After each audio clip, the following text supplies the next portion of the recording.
All right. Well, hello there, Chick Chat. We are back, but we are doing something new. We're going to be talking about seeking sister wives.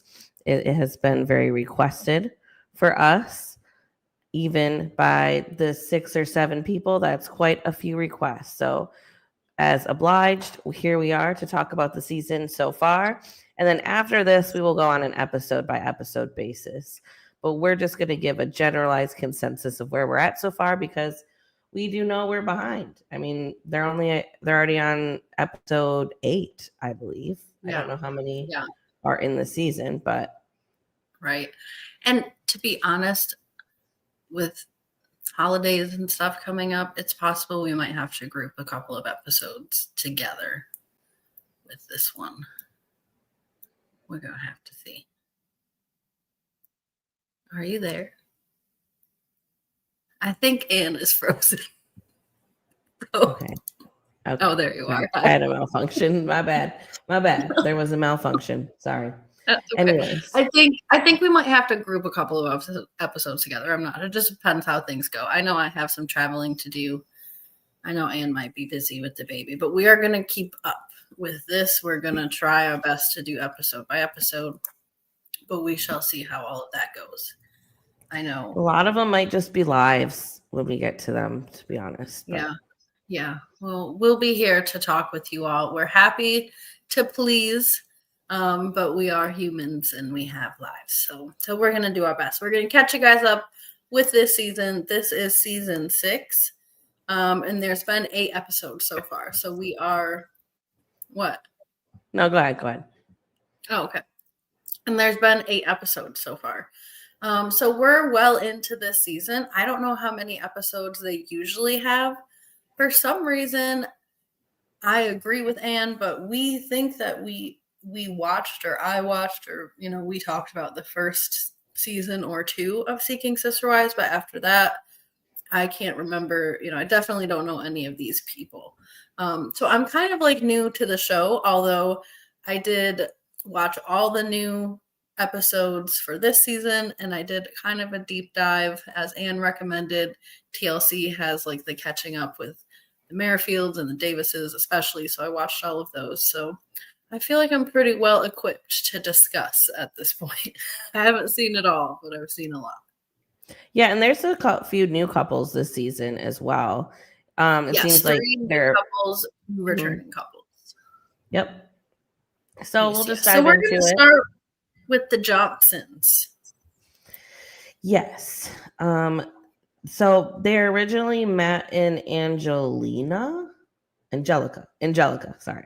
Angelica. Yep. Yeah. They're the original 2, and then they've been dating Shanae, I believe, for the last 3 years. Correct.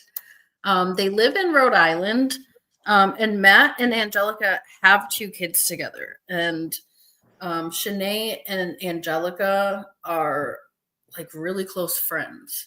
Besties. It almost seemed like it was like we're such good friends, you should just hook up with my husband kind of situation. It was. I don't understand what polygamy does for this family. No, I mean, obviously your man's Matt has a type. They look identical, honestly. They look very similar. And I was saying this earlier about him. He doesn't try for anything. Like, he doesn't try to keep up his relationships. He's really doing the bare minimum for these women. Agreed. I think even both of them. But I think the fact that he lives with Angelica, their relationship is a little bit more solid. But if I was Shanae, I would have went outside of this marriage thing too, because 3 years of bare minimum, and this man barely speaks when you have him in the room. Right. He's giving nothing. I think it's Matt and Angelica who have been in a 3-year relationship with Shanae. Yeah, you're right. Yeah. Mm-hmm. Oh my God, 3 years and they've done nothing to try to get. See, but I think at the same time, like, Shanae must benefit out of this some way, somehow as well, because I think she would have found a way probably to get closer to them geographically, or convince, they needed to. A lot of her issue was that she's not getting enough attention because she lives a damn hour away, and who wants their longtime partner to like permanently live an hour away. It sounds like neither of these groups people are willing to compromise. I'll give that. But it sounds to me like she's stayed so long because she's closer to Angelica. I think she would have left this man 2 years ago. It sounds like she's completely fed up. She even goes to the house one day to let them know, I've been seeing someone else. I've been intimate with this man. And he's, we're talking about a future together. So I need to put the pause on this. She looks at Matt and she was like, why aren't you angrier? Why aren't you getting mad? He's like, well, it's not like you hooked up with this guy. And she goes, well, yes, I did. And he was like, I'm mad. F that guy. And I was just like, oh my God, he won't do anything for these women. Not a damn thing. If taking her on a little train ride, the last episode was his grandest gesture that he could offer in his stupid outfit with his stupid flowers, while telling her simultaneously that he's been dating a witch, I don't think that that's going to keep her around. The thing about Shanae, at least, is Shanae has a voice. Angelica, to me, comes across as quiet and timid and controllable and lacking a little bit of self-esteem. But Shanae is kind of the opposite in that, and she's not going to be messed around with, at least since we've seen her on TV. I don't know what the last 3 years have been like, because child, that's not going to work. Yeah. And honestly, I almost sus Shanae with this other person.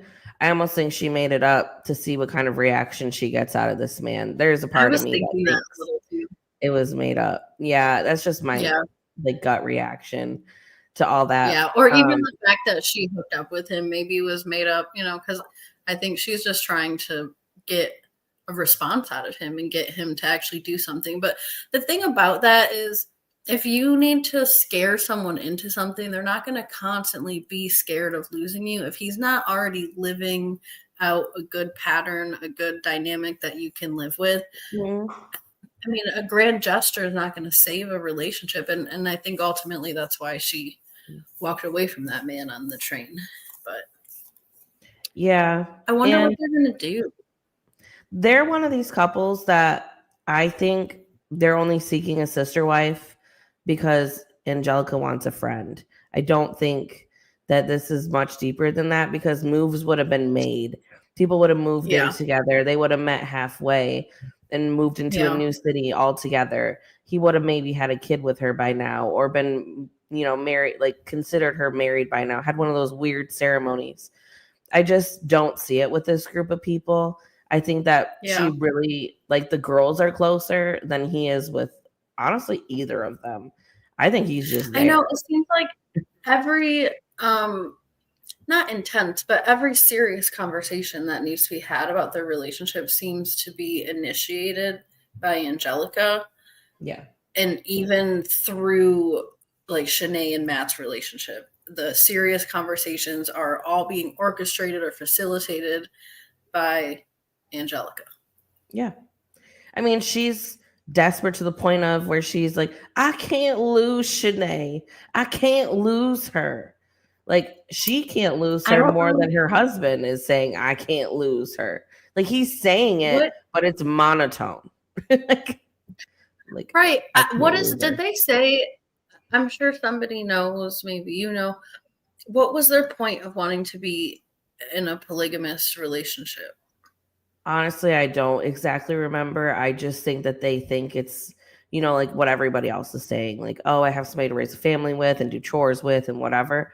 But they're not living together. They want to be living with her. I know that was the beginning of the season. They were trying to go over there and convince her to move in with them or move next to them. I don't even think they want to be in the same house, but next to them. But I mean, so I that feel like you can kind of do the back and forth.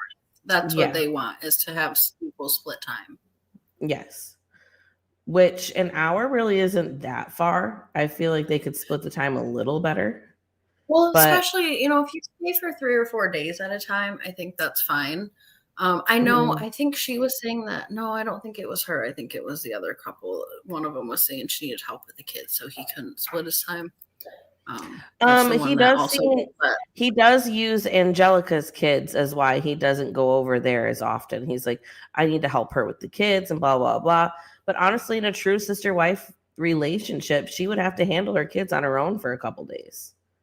I think it's not Angelica that has a problem with splitting the time. I think Matt truly doesn't want to go over there and really do all this. I think he doesn't want to work. I think he's happy in his own house. Lazy. Yeah. I think maybe if the women decided to have like a sister house and then they would hop into his house every couple of days, he'd probably love that. But other than that, he's not going to do anything. This man's not going to move for anybody. I think he's one of the few men on here that he doesn't care if this works out or not. And to be truthful. The only reason he cares is because he really doesn't want to break Shanae's heart. No, Angelica's heart. I'm sorry. Yeah, he doesn't want her to lose her friend. And yeah, there are other ways to make friends, girls. So let's talk about the complicated situation that they were in with dating the witch, because I did think that was kind of particularly distressing, because things were already on the rocks. And I think you're frozen. I think Anne's frozen. Okay, go ahead. Hopefully she'll be back. Oh, there you are. Okay. I thought that it was particularly distressing, the whole situation. Not just that they dated this witch lady, but more so that Angelica was put in such a bad position with Shanae about when Shanae asked Angelica, are you guys dating? And I agree with Angelica that that's probably not her place to reveal to Shanae that they have been dating. But because they're best friends, they are the ones that are talking to each other all the time.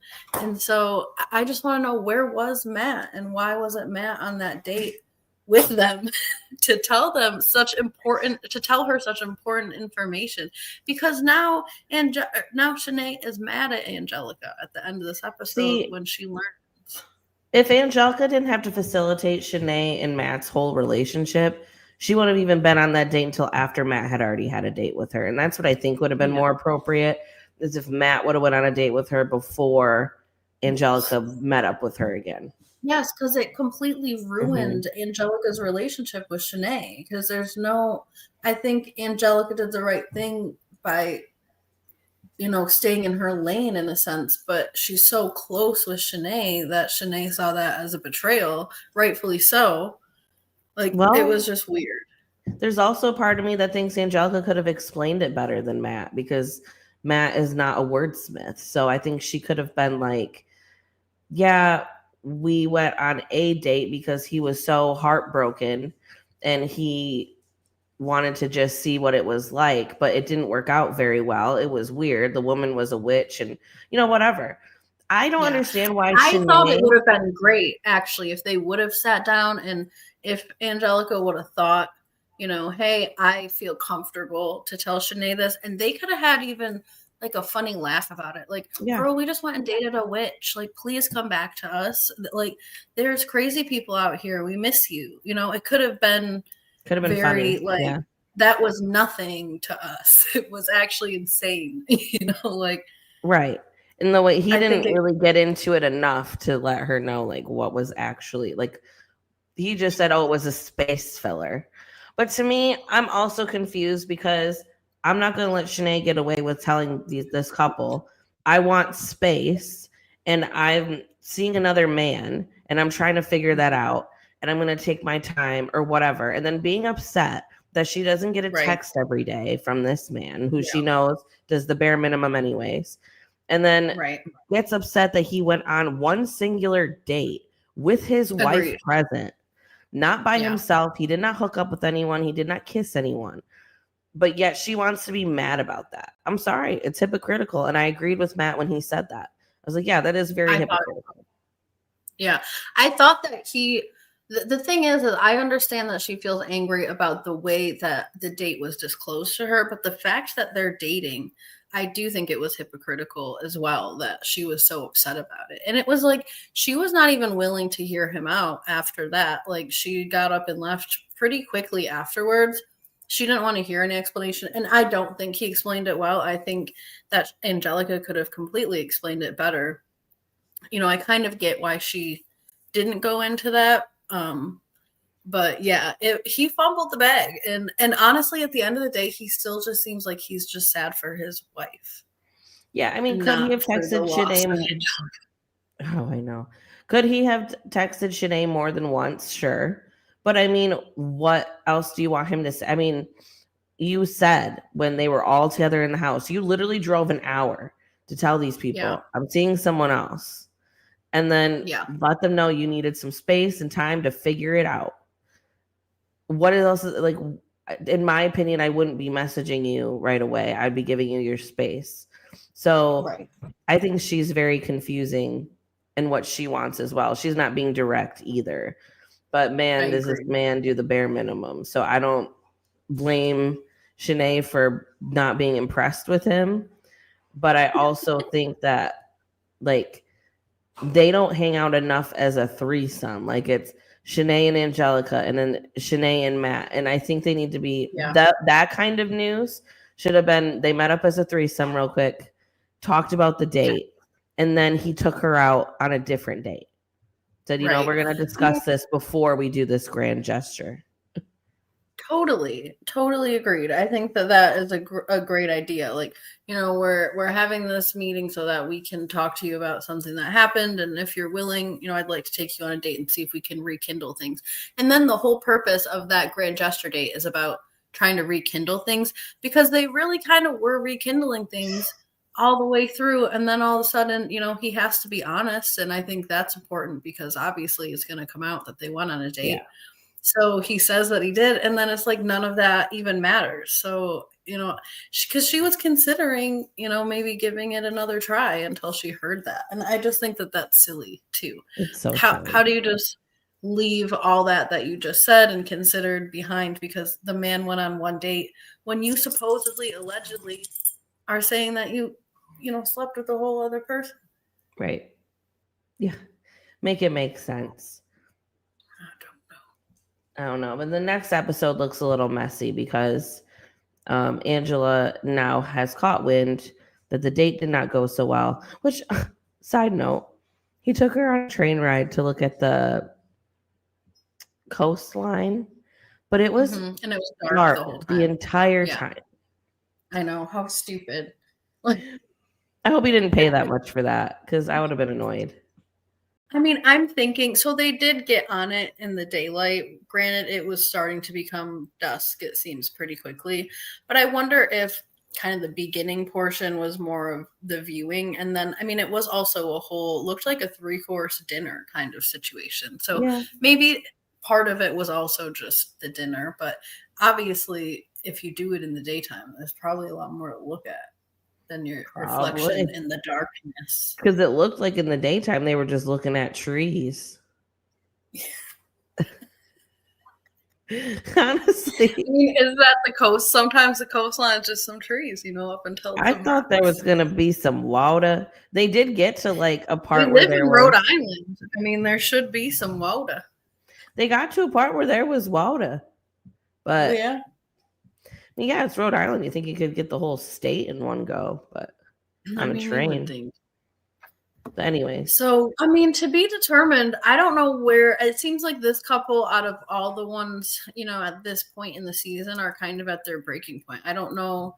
I don't even know if Matt is interested really in dating. The only other person he dated, he went back to somebody that he dated in high school. I really don't think he's open to actually going out and meeting new people and experiencing that. He's not capable, and I don't think he has the personality for it.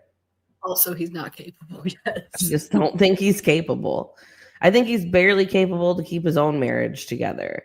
I don't understand why these people want a sister wife so bad if it's not just to have a friend, but and there's other ways to make friends. And she could stay friends with Shanae if, they were to talk it out. But I just don't see why your friend also has to be sleeping with your man. But I don't either. Why? Because they don't seem like they're doing it for religious reasons, like the Merrifields and there's another. I mean, the Merrifields are even their religious reasons are questionable, but at least in their own mind, yes.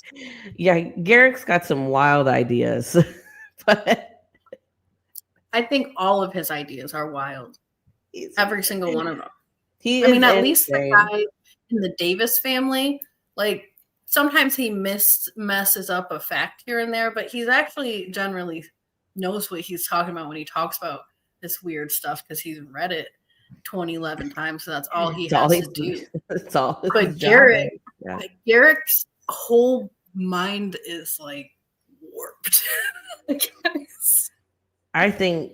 Well, we'll get to the Merrifields, but I will say I think Garrick has ulterior motives with being so warped. I just think his relationship got stale to him, and he's like, you know what? It's calling to me. And he's misinterpreting like everything in the Bible, but whatever. Yeah, he benefits from being a misinterpreting buffoon in many, many ways, unfortunately. It's like he doesn't have the current wife mad at him wanting to take a half and leave or whatever, and then he gets to screw as many women that come in as possible. Because I notice that some of these people don't actually get married before they screw each other. With Garrick, it's the moment he proposes, then bed down. And he'll propose the first day of vacation. Yes. Yeah, or a plan to at least. There was some issues with one of his ladies on the supposed to be proposal date. Yeah. But everyone got in an argument. Anyways, I think as far as the Johnsons go, I don't know where they're going to go next. It doesn't sound like they have any propositions for a new date anytime soon. So they might just kind of sputter out, or I don't know, maybe Shanae will be back. You know, I don't, if she's making up this man, she'll be back. But if not, then maybe not. Agreed. I would have had it with this man. Let us know what you guys think as well about what may or may not happen to this here couple. Oh, for sure. But on to the next couple. On to them. This couple, they're Peralta, Peralta. Yes. Yesel and Danny. But yeah, they are interesting. I don't know also why they're seeking out a polygamous lifestyle. According to Danny, it seems to be because Yesel works a lot and she wants to have a friend, sort of like the Johnson family. Except Yesel seems to want to date a bunch, and they keep referring to their past, but I have not seen their past. This is their first time being on Seeking Sister Wives, so their past was never filmed. Okay. So that's what I thought, and it was driving me crazy trying to figure out what the hell. And they kind of are vague about it. Yeah, it sounds like they tried Seeking a Sister Wife before, and he went a little too far too fast with her, so it almost ruined their whole marriage. I think he slept with her. And it seems like there's still really a lack of trust going on. Also, a complicating factor to this couple's relationship is that they have had 2 kids, and she does not want to have any more kids or can't have any more kids. She said her body, said her body can't do it.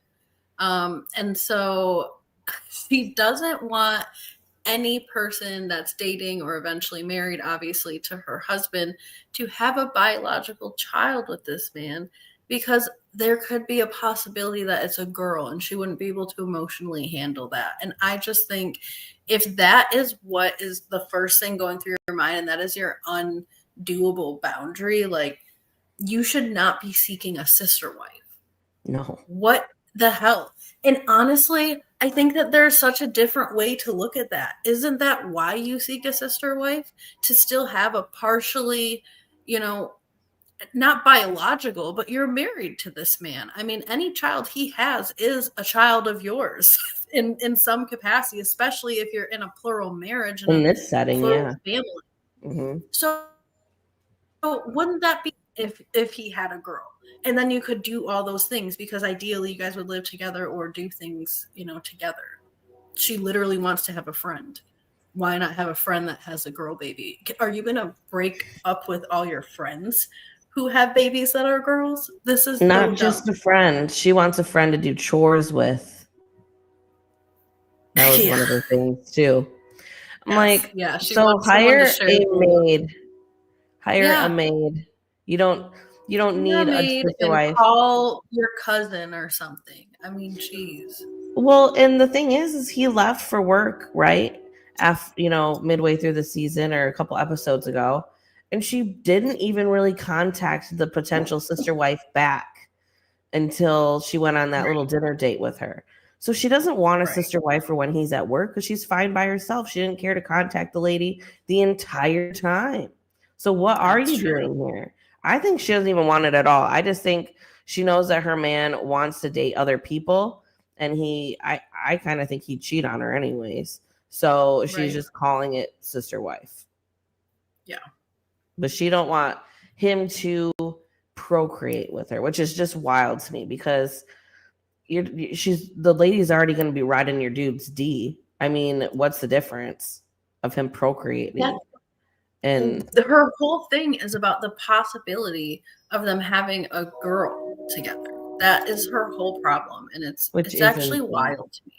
I think that would be a good thing, not a bad thing.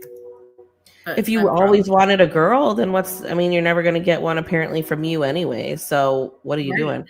He's apparently open to more children. I don't think he likes this rule at all, and he knows it's going to scare away. Oh yeah, he knows it's going to scare away any sister wife potential. Just say, girl, I don't want a sister wife. I think that they're both in two different mindsets because the thing is with sister wives too is I get you're the first one, but you can't have all these rules and control them. No one's going to want to enter your family if they're just entering it based on a bunch of rules and that you're in charge. You're not supposed to be in charge. Once you actually enter that other wife in, he's in charge. And what the hell was she wearing to this? That's why I had to go and pull it up. I know. I just grabbed this just while you were talking.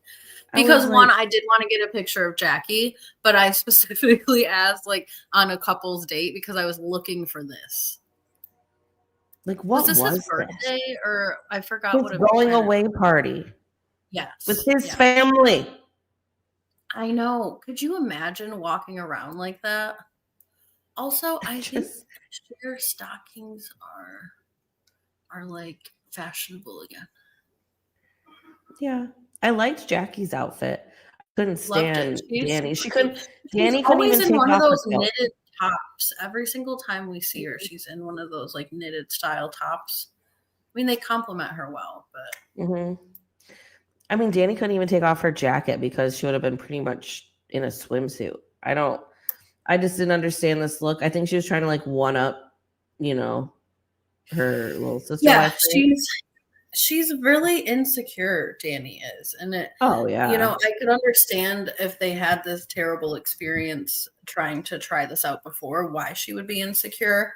But if that is the case, then why are you doing this? I mean, I guess the Merrifield family is kind of in a similar situation with all of their insecurities too. But I feel like at least the Merrifield family, they kind of endured their losses together because that lady is wild. I mean, at least the first one, she had a whole damn episode when Roberta didn't come to America. So yeah, I mean, I don't know. I think she is incredibly insecure. I don't think that this is a healthy situation. I think that her boundaries speak even deeper to her insecurity, and her husband is doing nothing, and I mean nothing, to assist her with these insecurities. In fact, he goes on to say, I'm seeking a sister wife. She has to correct him and say, we're seeking a sister wife. Yeah. He's on dating apps without her kind of agreement in what the limitations are and what the boundaries are. He's just steady, I think, going out of his way to push the limits and push the boundaries. And I think that that's really sad for Danny because she's obviously been through so much. Anyone walking outside in a dress like this is not well. No, especially in the cold. It's snowing there. Yeah, you're not a celebrity. You're not Kim Kardashian or any of her sisters. So there's no need in a restaurant to look like this. It's crazy. I couldn't stop looking at it. Yeah. I couldn't even tell what they were saying. I know. Things really get pretty bad between Danny and Jackie when Yesel leaves town. That's pretty much when things start truly going downhill for this family so far in this season. It seems like, I don't know, both of these women are claiming that they're trying to reach out and hit each other up and that the other one's not responding back. And Yesel doesn't really seem to be facilitating any of that at all. I think Miss Anne might be frozen. But anyways, so I think, oh, okay, great. So I think that is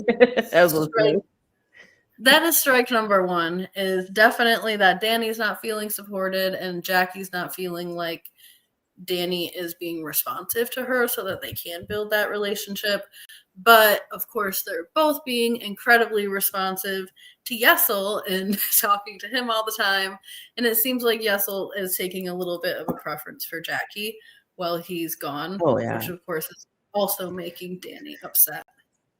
I think when he walked her out, he gave her a kiss and a little feel up by the car. He totally did. And he's all like, I don't feel comfortable doing this in front of my wife. And that's fine. Everybody can have their own different boundaries. But then don't basically walk out the restaurant and announce to pretty much everybody what you're about to go outside and do. Like, just say, I'm going to walk her to her car. I'm going to walk her out. I thought he's announced it to us, I think, in the confessional more than okay. For some reason, I thought that was something that was spoken amongst like some of these guys. Yeah, probably. Hi, Joe. Joe says Danny is a whole mess and she will never get anyone to actually stay. And Yesel definitely was so mad that she lost Jackie in. I know. Yesel was actually furious. So yeah, I mean, everything really does come to a head. Just in this last episode, I think it was, or, kind of partially in the last two episodes, these two sit down to dinner, which looked really yummy and delicious, by the way. And poor Jackie didn't get to eat any of her dinner before she had to get up and walk away. And all that food looks scrumptious. And I feel like Danny is a stress eater, because the whole time that they were there, she's like munching on potato chips in the middle of telling her very serious things. Like, you can't have my husband's baby. Like, it was wild. So she tells her, this is my boundary. This is where I'm at with things. And obviously it goes over as well as we can all anticipate, because it doesn't make any damn sense. It doesn't make a single lick of sense. And then her antidote to not having a kid with my husband is, well, I thought about that. And we can go to a bank. We can get you inseminated with someone else and we'll raise it still like it's our own. What? What's the And then point? at the same time, they're going to turn around and look at this woman and be like, well, we don't have enough money to fund that right now. So you're going to have to wait 3 years until we can, pay for all that together. Like, they're just going to give her the runaround for that as well. I don't think there's any possible way that Danny could actually live in a home with another baby who's a girl. I don't care if it's her biological child, I don't care whose it is. If it's not coming out of her body, she's going to have a fit. And I just want to know, has she even thought about the fact that Yesel's going to be intimate with this woman so it can happen by accident? Right. It can happen on accident. A broken condom, whatever. If she's not taking the pill the right time regularly or whatever, you can't what are you going to force this girl to get an IUD or something? There's no foolproof way to keep an accident from happening, especially if Jackie isn't trying to make sure that this isn't going to happen. If I were her, I'd be like, okay, girl, I won't have a baby. Right. Oops, there's an accident. I mean, come on. It can happen by accident. You don't want a sister wife. Just be honest. Yeah. And I think, Danny so Jackie leaves that dinner. She pretty much breaks up with them at that dinner.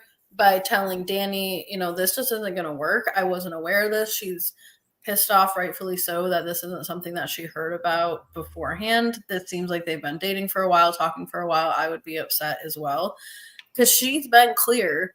I want more kids. This is something, I'm looking forward to. And not one time did they ever even indicate that was not something that they wanted to hear, let alone a hard boundary that could never be crossed with no flexibility. And it's just silly. I did almost jump out of my chair when Jackie looked at Danny, and when Danny first said, I don't want you having biological kids. And Jackie goes, well, have you talked to Yesel about that? As if the woman does not speak to her husband. Okay, yes, she has talked to Yesel about that. I thought that was the most backhanded question ever. Well, the reason I wonder why she said that is because I'm thinking that her and Yesel, because they do text each other too. Yes. I'm guessing they've talked about having kids together, and Yesel's open to it. So she's probably like, Yesel skirts around it by saying, yes, I want more kids. But he doesn't give the other part of that by saying, but I can't because my wife is insane. Yeah, who knows even? I almost think he's even like, that would be awesome to get you pregnant or whatever. Yeah, he's probably encouraging it. I would not put it past him because he hates this rule. He even, when he's being told that Jackie left because of this rule, he's like, now, don't you think we should, can't you just leave an open mind, because this is going to be hard to get a sister wife? Like, I want Jackie back or whatever. And this lady, Annie, gets so upset that he wants the girl that they've been working on for probably months back, instead of going out and starting all the way over with a new girl and having to do the same thing again, which Jackie, like, I agree with Jackie. This should have been told to her from the beginning. If this was going to be their hard boundary, maybe they should go for like a 50-year-old that doesn't want any more kids or something, because otherwise this just doesn't make sense. Yeah. And I'm not surprised one bit that Yesel is trying to get Jackie back after all of this. I think that makes the most sense, to be honest, because this is something that really could be worked through if she could change her mind. The first thing they both asked her was, is there any room on this to change her mind? And she never even gives it a thought. She's always just like, no. And it's a hard line. And it's such a control power move that there's just no other way to make these relationships equal. Hey, user alien. No compromise at all. I know. Danny can't make friends on her own. She's pretty insufferable. I agree. She really has such a plain personality. It gives nothing. And then whenever she does give some kind of something, it's just mean and out of touch and just conceited, just stuck in her own bubble. She won't. How could you ever think that a woman would want to join your family when we're all of birthing age and want to grow our family, and just say, no, I can have biological kids, but you can't have biological kids with my husband. And I can't even have any more biological kids with my husband. And also to have all rules and be stuck in them. No pushing of boundaries at all. You can't be queen wife, polygamist, or a polyamorous relationship. Like, look at the Davises. I honestly think they're the best example of a functioning polyamorous relationship, even though I think they're their situation's interesting with home dude staying home and being a thinker until the kids came. But at least the women are on equal playing field. Agreed. I think the way that they do plural marriage from the looks of the show is perfect, beautiful, 9 out of 10, which I think is probably the best that you can get it. We've learned some more recently from a podcast that we'll probably talk about later about some other details of the family. And I don't think that is the lifestyle that everyone would choose. Spoiler alert. They're doing more than sleeping in bed of theirs together. I don't think that can be looked at as like the ideal of polygamy, because I don't think that that's what people are looking for mostly, except for their weird thing. But according to their show on TLC and what they present there, it's damn near perfect. It really is. Yeah. So the Davis family, not this family. This family is scary. It's not going to work. Yeah. It's not even going to become a family, actually, is the thing. So yeah, I think that this I don't know. Do you think we're going to be able to get Jackie back? No. I mean, only if the law changes, but it's the law. So. Right. And I honestly wouldn't come back either, knowing that this girl's going to have so many rules and I'm going to have to follow them for, like, there's no compromising. There's no talking sense into her. Like, you don't get a say in anything. You're just going to be her house pet. No, thank you. Yeah. He also wants to sleep with more ladies, and this is how he's dealing with it. I think so. How she's dealing with it. I'm guessing Danny. Yeah. Yeah. Oh, sorry. Did I say he? Yeah. Okay. Yes. This is how she's dealing with it. I think so. I think they're trying to make it so that it's some kind of acceptable form. They also talked about, I think they're the ones that said that he has like polygamy in his family, that his mom or his dad was a polygamist. Possible. Very possible. I think he did. I could be wrong. Let us know, Chick Chatters. Is Yasso the one that has polygamy in the family? Honestly, with a name like Yasso, I wouldn't be surprised. Right. Yes. You know, like with Solomon and Sister Wives. I mean, there's some interesting names in there. Right. How User Alien says you can tell he's miserable. I'd be miserable too, honestly. Mm-hmm. She's just not fun. Like, I haven't even seen the woman crack a smile longer than like a half a second. And that was only because her kids came up to her. You know, I know. I just don't see it. I know.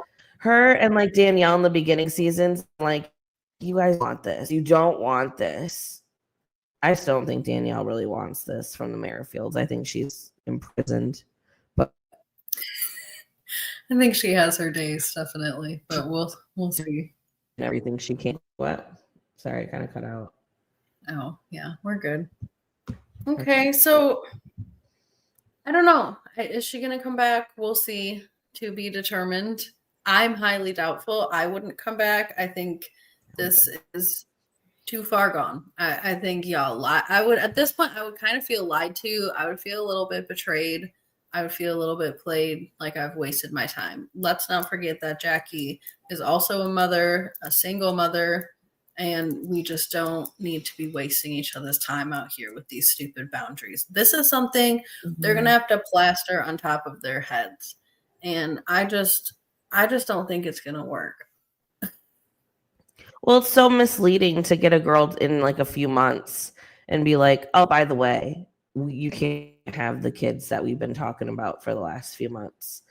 Like, it's very misleading. And I wouldn't want to be any part of it. You know, there was a scene where the three of them had a date before Yasso left on his work trip or whatever. Mm-hmm. And they all sat down and really tried to come to terms and come to an agreement as to what the dynamics and kind of power and stuff was going to be in this plural dynamic while they were dating, as opposed to being married and stuff together and sort of building trust and all of that. And it seemed like in the moment they were also selling her the story then, like everything's going to be equal and we're going to spend time together and we're going to come up with our own dynamics together. Why wasn't it brought up then when all three of them could have been there together instead of just these two ladies have, like, this was such a standoff catfight. Like, you can't have a baby with my husband. It was just so weird. Like, I would tell every woman in the world they can't have a baby with my husband, but I'm also not seeking a sister wife. I think Yessel didn't want to be a part of telling Danny because, one, he doesn't agree with it. And two, he doesn't want to have to defend something he don't agree with, because then his wife at home going to be mad if he doesn't defend something he don't agree with. Now, I don't even think I think he wanted to leave that messiness to Danny. He's like, you know what? If you have this weird rule, you tell him. Yeah, you have to stand 10 toes down on it. I see that as well, but I think if Yesel was smart, he would also know that if I had any chance of keeping Jackie in this relationship like I want to, I'm going to have to be there when she hears this information, because my wife is not going to be nice about it. She's not going to feel bad for her feelings. It's all about Danny for Danny. Well, I wanted a girl and I couldn't have a girl and blah, blah, blah, blah, blah. Well, what about what she wants? She's supposed to be part of this marriage too, if you guys, move forward with all of this. So I'm sorry that that's what happened to you, but you're going to have to find a different way to deal with that if you want a sister wife, in my opinion. I think that's so unfair, and you're so unhealed. Her outfit is so wild. So wild. Honestly, she's one bad tear away. I know.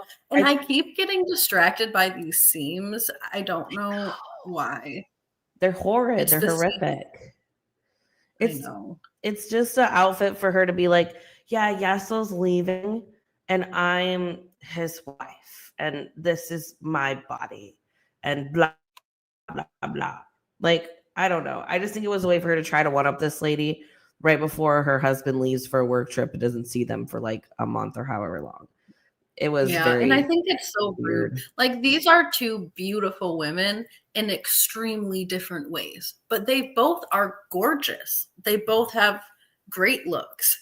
They're completely different, though. Don't compare yourself and don't set up a scenario where you're all see-through and basically naked to compare yourself. Well, because this is the last interaction. Yeah, this is the last interaction that they had together before Yesel left. And then he leaves, and then she starts ghosting Jackie because Jackie's like, I've been checking in with her, haven't really gotten any responses. And then this Danny decides to blame it on the kid situation, which she's like, I'm just nervous to tell her, blah, blah, blah, blah. Girl, you should have been already done told her. Whatever. It just blows my mind, but. Yeah, I agree. Anyways, any other last thoughts on this couple before we move to another one? 5, 4. Speak now, or forever hold your peace. We can come back to them, definitely. But the next couple that we're going to get into, we can always go back and read your comments about the others, is the Williamson family. Yeah. They are our third and final new couple on this season. And this is Reese and Billie Jean. I don't even know who's who. She's Billie. She's Billie. Yeah, she's Billie. Yep. Okay. Well, Billie Jean. Oh, yes. So Billie Jean has had some infertility struggles, which is what seems to be leading them into plural marriage. She wants her husband, in this case, to have more children that are biological with another woman so that she can have more kids. And this makes more sense to me. Again, not something I would sign up for. And I don't know how it's going to work out for these two, considering what kind of husband you're working with. But that's the goal. That's what they're doing. Apparently she has a hard time conceiving, or like she can't actually produce eggs. So she had to use donor eggs, and now they have all these like embryos. I keep wondering, do they want a sister wife to carry these embryos, or do they want them to have their own kids with her husband? Because it almost seems like they want a surrogate, but still want them a part of the family. Because she keeps mentioning these embryos and like, well, we got to use them. We got 6 of them. We got to use them sometime. So I think she said that she can carry a baby, but she doesn't have eggs, but they had these eggs donated. Remember, their friend came over that donated the eggs, and their friend also offered to be a surrogate and to carry the baby as well. And by hearing that information, they decided, well, maybe we don't even have to seek a sister wife. This could really change everything. So I think really their true goal in this whole thing is to keep having kids. And I think it sounds like if they can have another child together, then they're not interested in seeking another sister wife. Somewhat. At least I don't think he really is. No, she can't even carry anymore because she said she had a bad pregnancy. So she doesn't even think she could carry again. So that's why this lady offered. PF says Reese is a little fruity, if you ask me. But a little, I think a lot. I think a whole lot. As the one lady who went on a date with him said, he's definitely been in some plays. I liked that description. That. Yeah. That was a perfect description. Yeah. And it's true. That's how he introduced himself. Yes. I'm Reese. I've done theater, and that's how we met. Right. I had a girlfriend before this. Yes. Sorry for the connection issue, guys, but thanks for all your patience. Yeah, my connection's not that great, so sorry about that.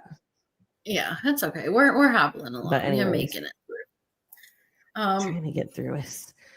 They have been trying to date on dating apps, I think, but it just hasn't really been all that successful for them. And so they actually enlist the help of a mutual friend that the two of them have. This woman seems to kind of know everybody in town and around town and around those towns as well. So she starts setting them up on dates. Both dates that we have seen Reese go to have been set up by this woman who is a friend but is now their matchmaker. Right. And I don't know. I just don't know how this lady keeps conjuring up women for him to go out with. Because I know. She really it's like, how many more do you have on the list? Are you a matchmaker? Like, what is your profession? I know. But his first date was very bad. They went to an ice cream shop. He keeps picking like the weirdest childlike dates. Let's go out for ice cream. I mean, that's not horrible, but then let's go to the playground. Me as like the playground was weird to me. I know that I'm so kind of weird. Obviously thinking weird things by saying the playground is weird, but the playground was a weird place to go on a date to me. It just was. I just didn't understand what would it. They have done if a school bus of kids showed up, like, and they're just these adults on the swing having their first date. I know. Weird. So I actually used to go on dates at the playground. And do you know how old I was? I was between the ages of 6 and probably 16 doing things, that 16-year-olds do in playgrounds at nighttime. But never as an adult. Never. Okay. Never. I got some photos. Pete says he's vanilla. He is openly admitted to being vanilla, yes. And that's even the flavor he chose, which was not impressive for his date. And this date, I feel lasted all but 10 minutes because he was still eating like half a thing of ice cream by the time that she left. She's like, all right, good. Well, I think that this woman was genuinely more interested in things with his wife than she was in dating him, especially after she saw him. Yeah, she's like, really okay, well, is the one hot? Yeah, she really wanted a throuple going on. Yeah, she's like, if I'm gonna do it, like, we got to be a threesome because this just ain't it. Like, there's got to be more to this. And he's like, oh, well, no. And then she also doesn't want any more kids. She doesn't want any more kids. She's everything that they don't really want, I don't think. This was a horrible And they're everything that she doesn't want either. I mean, this was a terrible match. I can understand. At first, I was kind of confused why he seemed a little bit frustrated with his friend who set him up. And at first, I'm thinking in my head, like, you should be grateful for anyone who would be willing to consider going on a date in these kinds of circumstances. But then, if they hear anything about you, like, not that he's the worst guy in the world, but I'm surprised that he's married to one person, let alone, seeking sister wives. And so I was like, you should kind of probably be grateful that this lady found you a lady. But this is not going to work for either one of them. This was a bad lady. She should have been screened better. The friend should have, she should have been screened better. Yeah, user alien. Yep, she should have been vetted. Yep, user alien. You and I are on the same one and the same. Yes, yes, definitely. She should have been asked the ice cream date the basic question.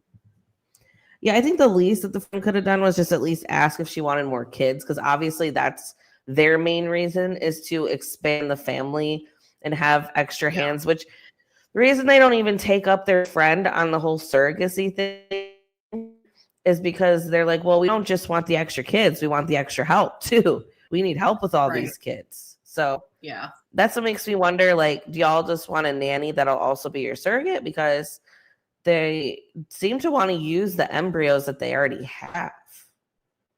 And honestly, I don't know if this man can handle that. They just need to inseminate the embryos that they have. She can carry the embryos, Billie Jean. No, she says she can't anymore because her pregnancy was so bad. You're right. Yeah. She could previously carry the embryos when they were made, but she can't anymore. Yes, and that's why the lady offered to help. Yeah, she won't do it again. I think she had a really horrible pregnancy, and I don't know if like complications happened, like preeclampsia or something like that. And I know a lot of times people go through preeclampsia. That can be very deadly. It can be fatal. And there are some people like Kim Kardashian who's had it twice. And after the first one, they told her not to try to have another kid. And then she did try another kid. And they said, okay, well, you definitely can't have another kid after this because you probably won't make it. So I just know that there are some people who go through that kind of thing. So maybe that's what she went through. But she said that her pregnancy was miserable. Yeah.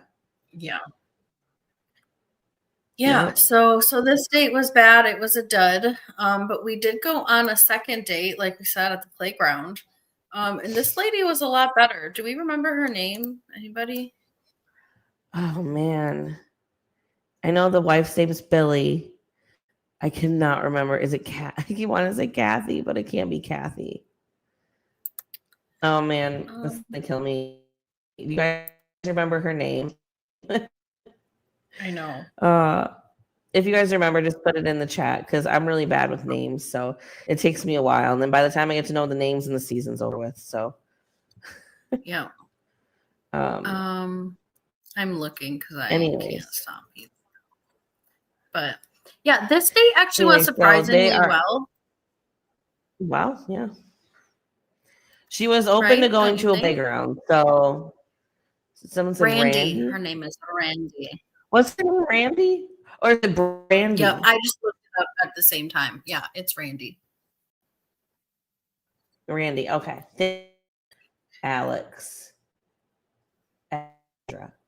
Alexandra C. I can't hear you very well. You said something about it, Alex. Oh, I said thank you to Alex. Sorry, my connection's really bad right now. No, that's okay. So that's kind of cute, like Reese and Randy. Reese and Randy.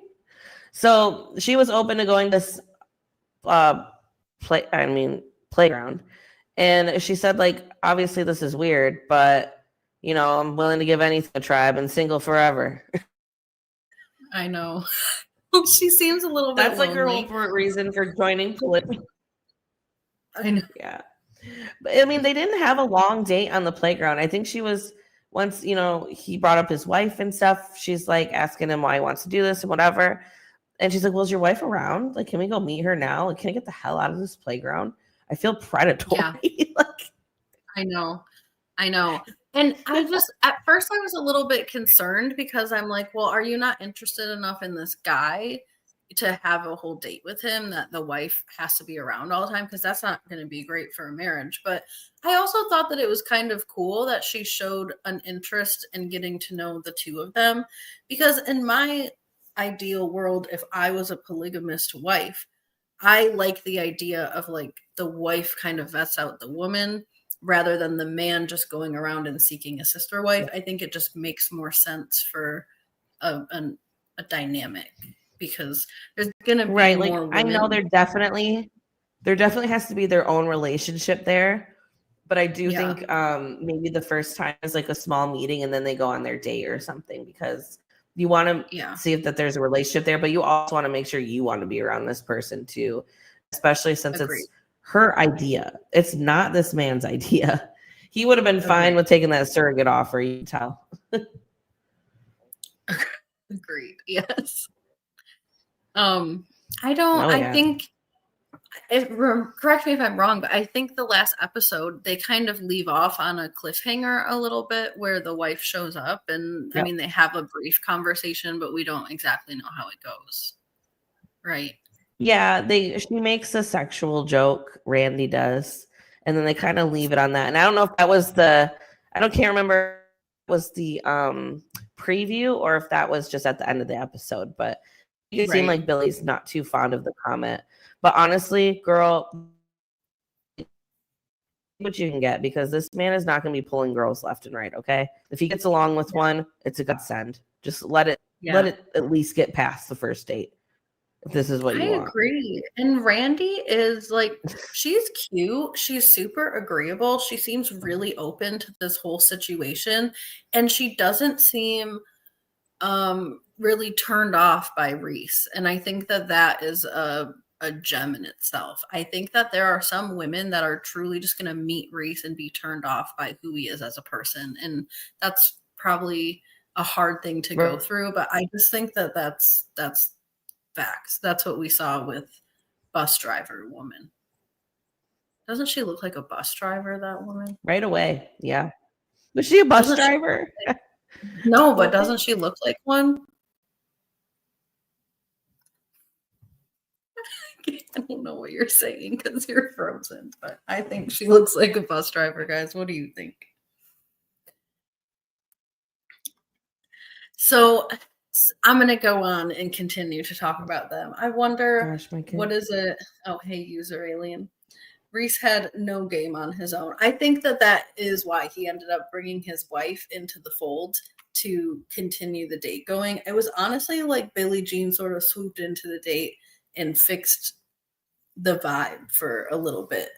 Things were starting to get stale. Things were starting to get dry a little bit. But he just fixed that vibe. Or she just fixed that vibe right up. And then here comes Bam Reese coming right in to ruin the vibe with his weird sexual jokes. So, sorry guys for the, I don't know where Anne went. Oh, hey, there she is. Yeah, next time I might have to hop in and out. Yeah. That's all right. Next time I might have to hop in and out. I'm not sure. So we'll see. It looks better already. So. Well, we'll see how long it lasts. I have really unstable internet connection right now. And I don't know why, because normally it's fine, but I think my computer's been giving me problems. So I don't know. I might have to like configure some things on here. But anyways, I think we're done with them. I think so too. Fully agreed. So we can move on to our first returning couple. Do we want to go with the Davises or the Merrifields? Let's just start here. They're already here. They're already here. Yeah, so we catch back up with the Davises, who last time we saw them last season, they still had Danielle, but they didn't decide to take a fourth wife for Danielle. Like, Danielle didn't like the lady very much, and everyone kind of jumped on board because they were happy she found her voice. But then she left anyway. So, yeah, I mean, what was the point? They all seem a little bitter about that, but they now have Teresa, who has been friends with Nick for 14 years. Mm-hmm. And it's, all of a sudden she just was called to be a polygamist with them. So Teresa was on a podcast and she revealed quite a bit about herself prior to dating the Davises. Obviously, she's known Nick for a while. But she says on TLC that she was a rapper for a while and she did some stuff with Tech Nine. But that was actually the end of her career. That was one of the most recent things that happened. And actually, all the stuff that happened with Tech Nine was funded by a man who was also paying her for adult acts. And she did adult acts as a living and not dancing, but visiting people's homes and things of that nature for like 16 or 17 years, you guys. And TLC would not allow her to even put this on the show. And then, like, I my flabbers were gassed. I kind of had a suspicion, I suppose, that everybody that was sleeping in the same bed was sleeping in the same bed together, but they don't say that either. In fact, they deny that happens, and they have the boom boom room or whatever, which makes me want to gag. But Teresa lets us know that, in fact, they are all doing more than just sleeping in this giant bed of theirs.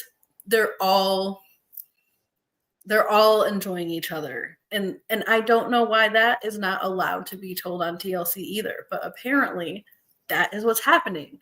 And I was just shocked to hear all of this. You would think TLC,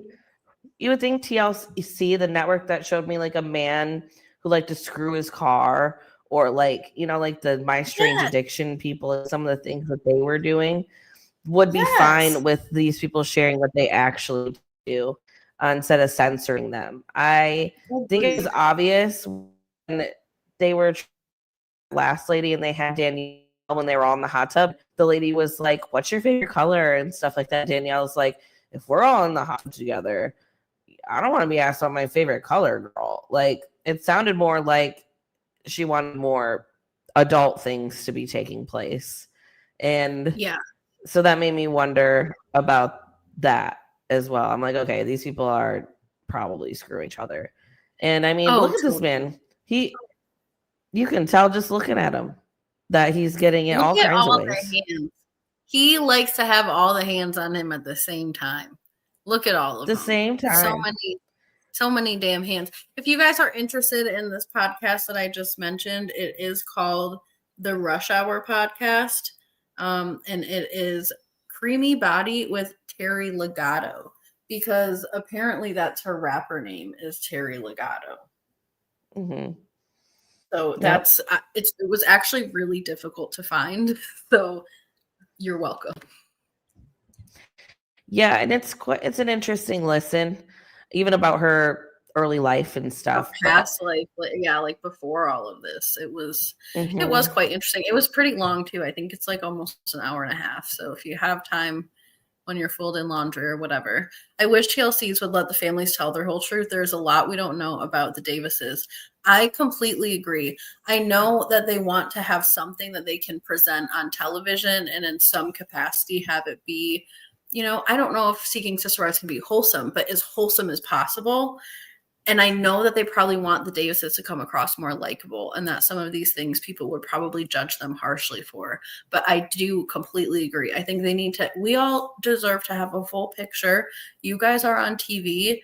It seems like Teresa wanted to be honest about her life, because she said if people would have known what she's been through for 17 years of her life and what that can do to somebody, that would explain why she's so damn insecure everywhere that she goes and doesn't make her look like such a basket case on TV. So it really does add some depth to her story, even if people might judge her. And if I had to witness Garrick in the first season explain how when they went to meet Roberta that he screwed her while Danielle went to go like grab some clothes real quick in the same bed that Danielle was coming back to and got a quickie real quick. Why can I hear that but I can't hear this? Like, that's so much worse to me, that little mouse of a man. Yeah, I completely agree. And the whole idea too that I just brought up of like, well, you know, people might judge them. We're talking about Seeking Sister Wives. Okay. This is not like a wholesome family show. I mean, there's nothing inherently terrible about it, but the Davis family, they make it on TLC look like they have such a wholesome situation going on, and really there's a little more depth and complexity to it. I'm not saying it's bad. They all seem really happy with each other, honestly, at least the two wives. Mouse of a man. He is a mouse of a man. I am dazzled by Nick, and not attracted to him. He's actually kind of goofy to me, but I'm just dazzled by the man. How in the world have you done this? Have you pulled this off? He pulled it off. You know, I just go back to like the first time we seen them. I think it was, you know, I haven't watched all the seasons, but I did like watch that whole like the beginning of like their journey or whatever that you can watch on YouTube. And look fast. Just scene of April crying. Like, I'm just so lucky to have a man at home who just has to do housework and thinks and reads and teaches me what he thinks and reads. I'm like, what kind of bewitchment does this little guy got? Because I know. And that is real. Like on the podcast that Teresa was on, she pretty much said the same thing. She's like, we all feel so lucky to have him and he does so much. And she says a little bit more too about what Nick does around the house. She says he never lets his wife touch a dish. She rarely cooks food. Some of the women, the other women do cook a little bit more, but he does all the laundry. He takes care of the kids. I mean, it really does sound like he's pulling his own weight, which is wonderful and great. But I just think he's really pulled something special off. Nick has some kind of spell for these women. I don't see it. Yeah. He dazzles me. I'm fascinated by this man. He's got to have some BDE or something. He does. He's always talking about his BDE. Like, I never run out of stamina. I could go to bed, wake up in the middle of the night, get a little freaky over here, get back in bed, have another wife. Like, it seems like he's just up all night. Before the kids even came, literally, he was in that house for years just thinking. And I think it goes back 17 years with April, honestly. I think he's been thinking. April has her own child. April has a child that I think Nick was caring for in some capacity before Jenny had a baby. But yeah, it wasn't quite like that. And Jenny has 2 children now, right? Or she's pregnant with the second. Yeah, now she's got 2. So he's got his hands full with the little one. So I'll give him that. But it's just things that he teaches himself about are just so random and like nobody needs this in like regular life. Like he talks about microorganisms and like just just things that aren't that useful like normally, but he educates them about it. Like even the little girl, like he was the one day that they showed him the little girl, she's like explaining, I don't know, let's just say it's photosynthesis because I don't remember. And he's explaining this to her. It was like it was something way too old for her. Like oh, man, I don't know. It was some kind of out of this world concept for a like 2-year-old. And she just, I feel like she was kind of thermodynamics. Thank you, Alex. He's always explaining thermodynamics. That's one of his top things. I don't know why. He is so obsessed with that crap. But he was explaining thermodynamics, I think, even to her and how that works, which don't quiz me on it because I don't know. Maybe I need a Nick in my life. But she just, and I mean, she's so cute. Like the kids are cute, and I do think they are smart. And I don't know if he's the sole reason why they are smart, but that's what all the women believe is that he's got to be a big reason, right? I mean, they don't even really look that old enough to go to school, or if they do, they're going to preschool. So there's no way they're learning about thermodynamics and all these kinds of deep systems. But can you imagine? And not even that. But he does seem to be spending time talking with them and developing their vocabulary and that. And that's good. I don't knock him for being a stay-at-home dad because they're stay-at-home moms, right? And I'm going to be one of them for a while, so I understand that. It's just funny, like the things he's really trying to educate them on are just so. Even the wives, like they'll go at dinner, and he explains these crazy concepts, and they just all look at him like. Oh yeah, like and eat that up. They take it in like sponges, and I think that is like foreplay for all of them. I really do. They're like, oh man, my man's is so smart. He knows thermodynamics. But like, okay, I don't like you said. I don't have a problem with him being a stay-at-home dad either. In fact, it sounds like he does an incredible job and doesn't complain very much. Which more power to him, especially having so much on your plate. But the man also doesn't drive. He doesn't drive. To me, that kind of goes against not goes against, but it takes a point off of how great of a stay-at-home dad you are if you physically cannot drive a vehicle when your kids are at home with you. I think that if there's really an emergency, he can't take them to the hospital. Once they start school, one of these girls are gonna have to like make sure that they have a work schedule. They can drop the kids off and pick them up. Yeah. So I don't know. I would just imagine he does it just purely out of ego, like purely out of a power structure that he should be driven around. He says that it's more presidential for his wives to drive him around. So it's not like in the back. Does he sit in the back seat? Yes, he does with one of his wives, as if he's being chauffeured by one of his other wives. It's wild. I used to make my roommate do that. I used to make my roommate drive me around like that because I was just a menace. Like whenever we would go places, I would sit in the back seat and I'd make the dog sit in the front seat, and she'd always be yelling at me the whole time, like, "Man, this is embarrassing." I remember that. Yeah, those were fun days. I just couldn't imagine. If I sit in the back seat now, my husband's like, if there's nothing in the front seat, my husband's like, "What are you doing?" You still do it, Miss Ann? Every now and then, just to spice it up. Stop it. Every now and then. I'll sit in the front back seat and he'll be like, "What, are you mad at me? Like what I do?" Like, oh my God. How much is every now and then? Are you probably doing it once a month? Well, maybe like once every 2 months or so. You can't do it too often. Can't do it too often or it'll throw them off. You won't throw them off as much. Alex says, I agree. Driving is a must. The kids need to go out on play dates and to the parks. They get all their education from Nick. I agree. They certainly cannot. He should at least be taking a museum.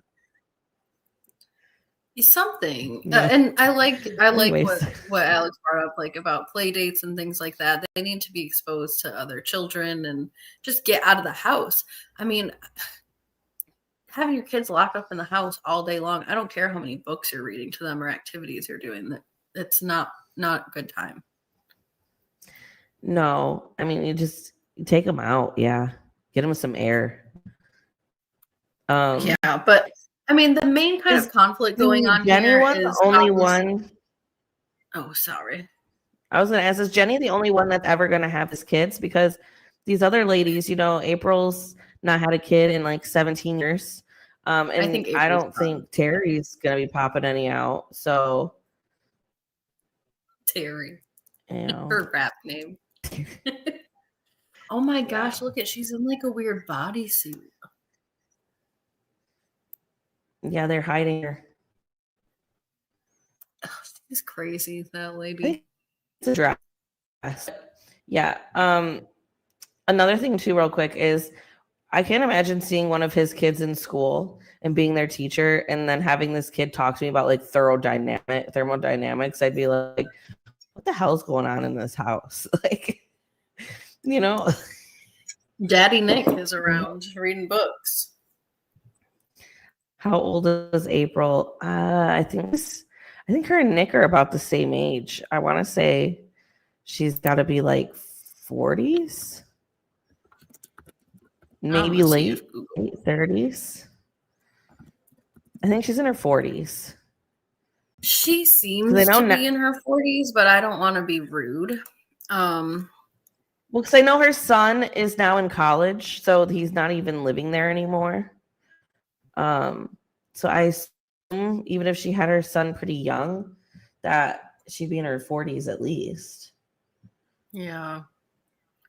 I don't see a lot online about their ages. It says in season 4 that Jennifer was 33 at the time of season 4. Yeah, she does look young. It doesn't say what age April was. She does look younger. I do think April's at least 10 years older than Jenny. But I kind of agree. So if Jennifer was 33 4 seasons ago, she's probably like 36 now, at least. Yeah. This woman's probably almost like pushing 50, possibly.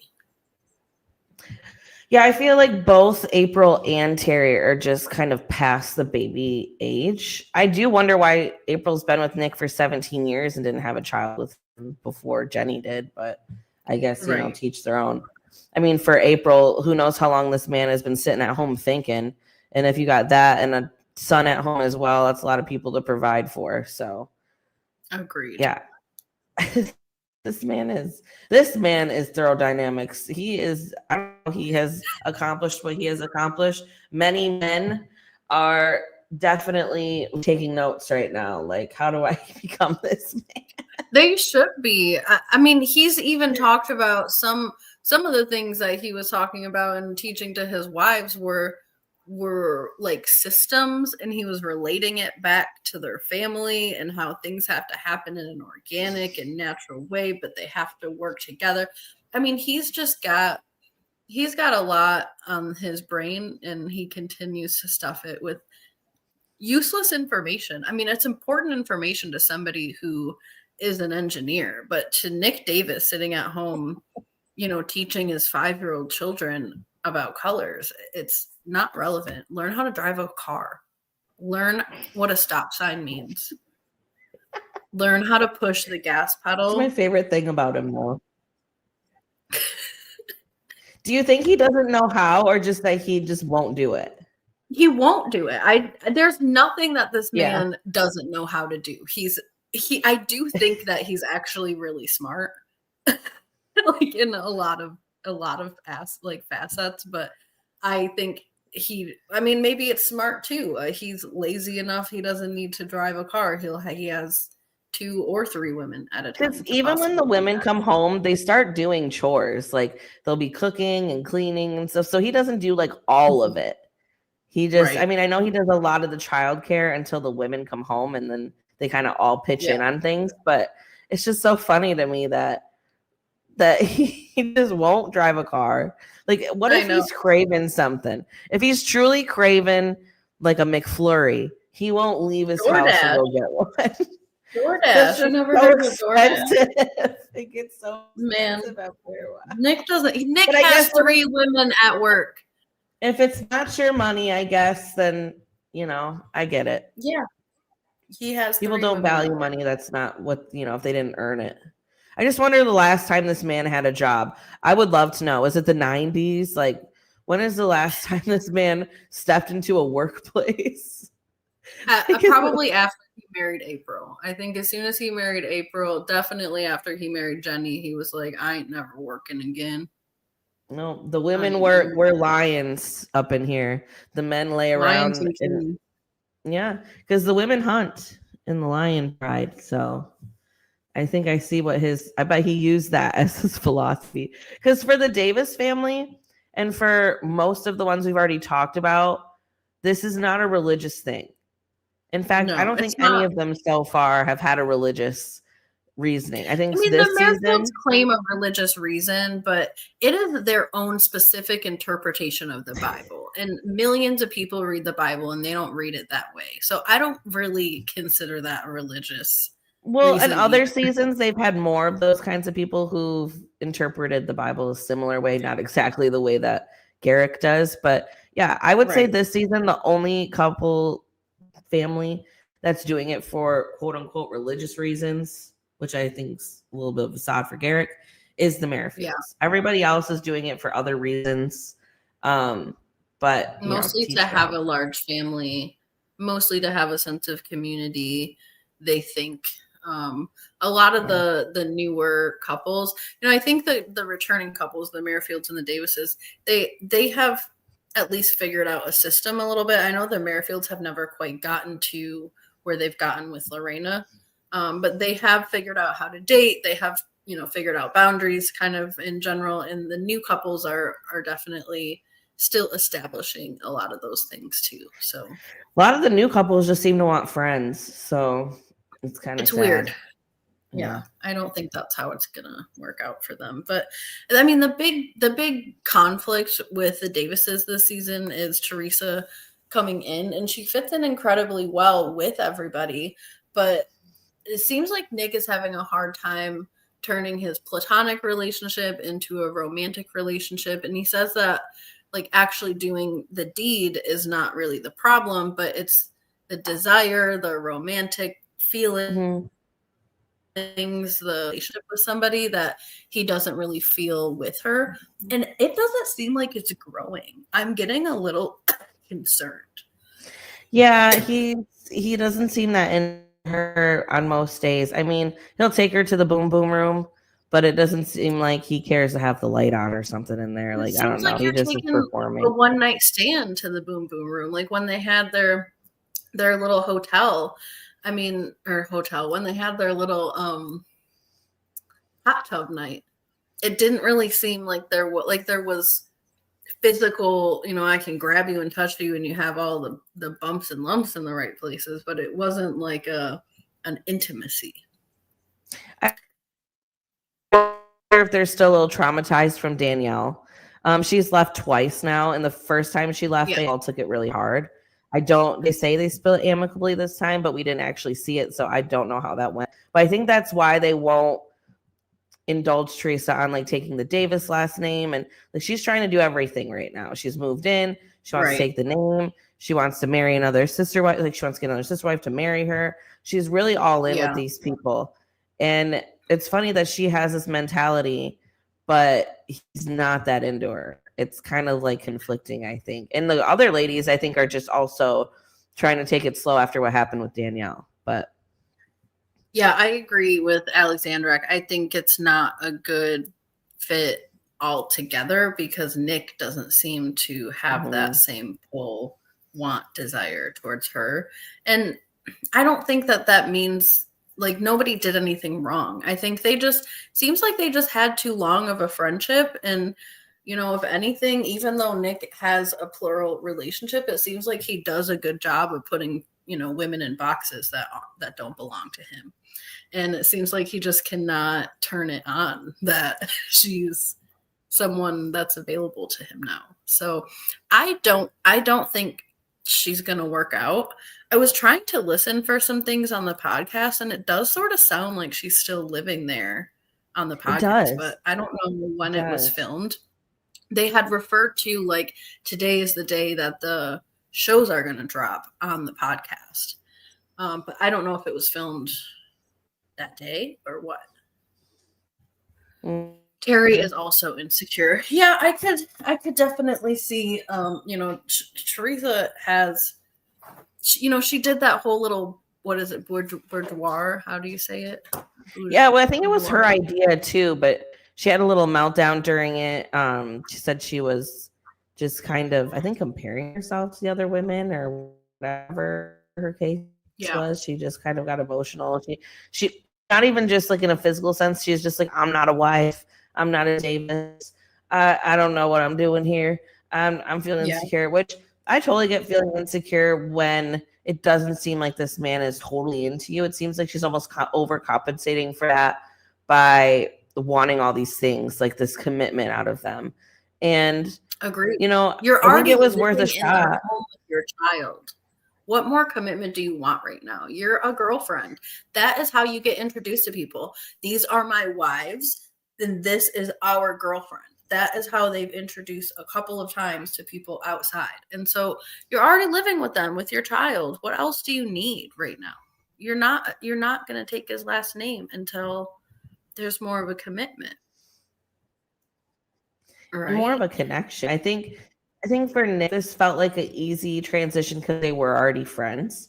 But I think it's going to take some time for them to actually build a like actual connection, not, you know, because with Danielle, it felt like he was really into her and they were all really into her and they had this little commitment ceremony and all that. They could even give Teresa the damn commitment ceremony without doing the name change and all that if they really wanted to. Right. But they aren't securing her right now because she's also from the show seemingly breaking down all the time about not having the commitment. And I know that things are because, you know, we've been watching reality TV forever. So I do. There's more to it than that, but I also think that like Nick as well. Sorry, my connection is still not good. But I think we lost Anne again. Oh, there she is. Sorry, I'm back. Okay. Yeah, I think Nick's kind of had it with her a little bit, but I guess we'll see. Yeah, I guess we will see. I don't think she's going to be getting a last name anytime soon. She also had propositioned the idea of, bringing in a fourth, obviously, so that they could kind of balance out the current situation. Because right now, the way they have it is that April and Jenny are married and have the Davis last name. And so Teresa is trying to kind of find her own fourth so that is what can legitimize it and get her to the Davis last name.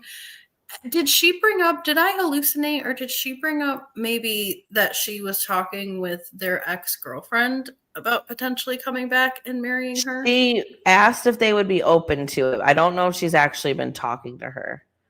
Okay. But they all immediately shut that down. They said, nope, no way. This lady's left us twice. We're not going to let her do it a third time.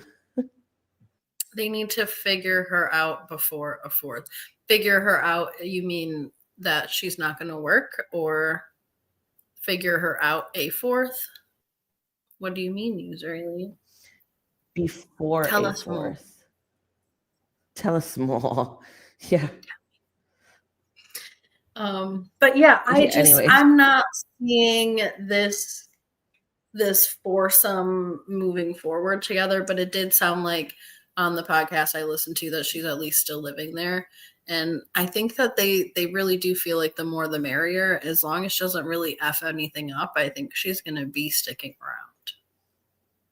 I think they'll give her a chance. I think they'll let her stay around for a while. I mean, she's not really hurting anything. I think it's really going to be up to Nick, because I think the ladies do like her.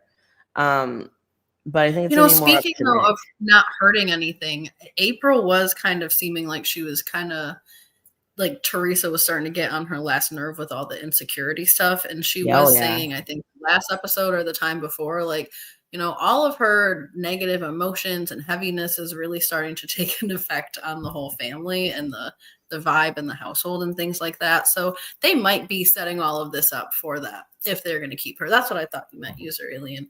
Yeah, I think they need to definitely figure out if they're going to keep her before they add a fourth, because then we're really in a situation.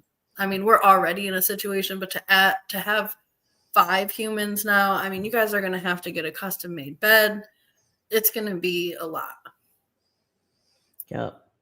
In the same big ass bed. You seen that bed? That bed is. Yeah.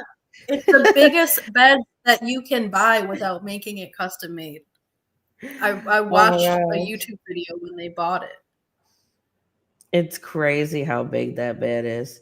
I liked when they had that one girl, when they were seeking a fourth or whatever, and she slid down. She slid down instead of actually coming out of the bed normal. Like, she didn't want to wake no one up, so she like slithered herself out, and everyone's like, how'd you get out of the bed? Like, it's really crazy. Yes. Huge bed and custom sheets. Yeah, that's what they're going to need. Although I know with the last girl, what was her name? Was it Danielle? I think that they were kind of playing around with the option of her having her own room. It sounds like they're open if someone wants to have their own room. It's just a matter of having the actual space. They're not forced to sleep in that bed, but it does seem like, I mean, if I was a third or fourth wife, I wouldn't want 2 or 3 of the wives sleeping with the husband every single night. I would probably want to hop in that nasty bed. Honestly, especially after Teresa's interview, it's just giving Hugh Hefner vibes to me, where they all, like where he has them sleep in there. That is such a strange situation. I've not, we've seen a lot of people try out polygamy on TLC, especially. They've really liked to follow people trying out polygamy. And this is just such a strange way to go about it, to have everyone sleeping in the same bed. And then to be as bold as to want to claim that we don't all sleep together when they actually do. I mean, what do you think the bed for 4 people is for? Give me a break, TLC, with your I know. wholesomeness. He would hop between beds if there was, they wanted to be separate, but that's each their own. Anyways, anything else about the Davises before we move on until next week? I think we're good. All right, last couple, the Merrifields, which they've been troopers. I mean, they've been around since day one. I know that they skipped a season or two in between, but that first season was wow. I mean, that's what really got me hooked was these people. They're just the audacity. Garrick is just a wild man. I cannot figure his brain out. I don't want to figure his brain out. He is really weird. He's really weird. He's so weird, but I can't look away. It's like a train wreck. Like I just can't look away when I see these people on the TV. I just get I can't explain it. He's something else. Remember when, I don't know if you watched their full thing, but they were trying to date someone from Michigan. And I watched more too. Yes, I saw the Michigan girl and they were all excited that she was from the States. And you know what's stupid? Like this couple, and they do it with everybody. They did it with the Michigan girl too.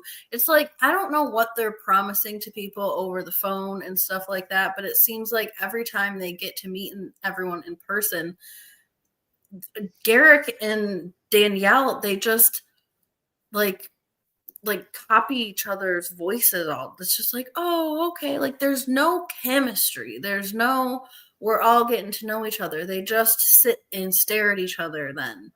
And there's nothing ever going on. Even when they picked up Lorena, she's like, so what are we going to do? Are we going to go somewhere? And they're like, nope, we're going to settle in. And then it's just silence. And then Garrick every once in a while will be like, yeah.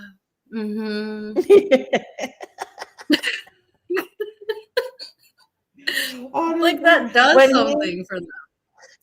When Chicken Girl, that he was in a gang, even though he's from like the town he's from, he's actually like it's like a royal.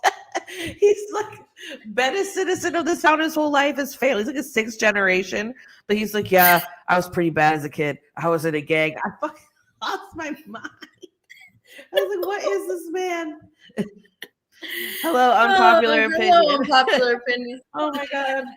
I'm going to go into labor. No, don't do that.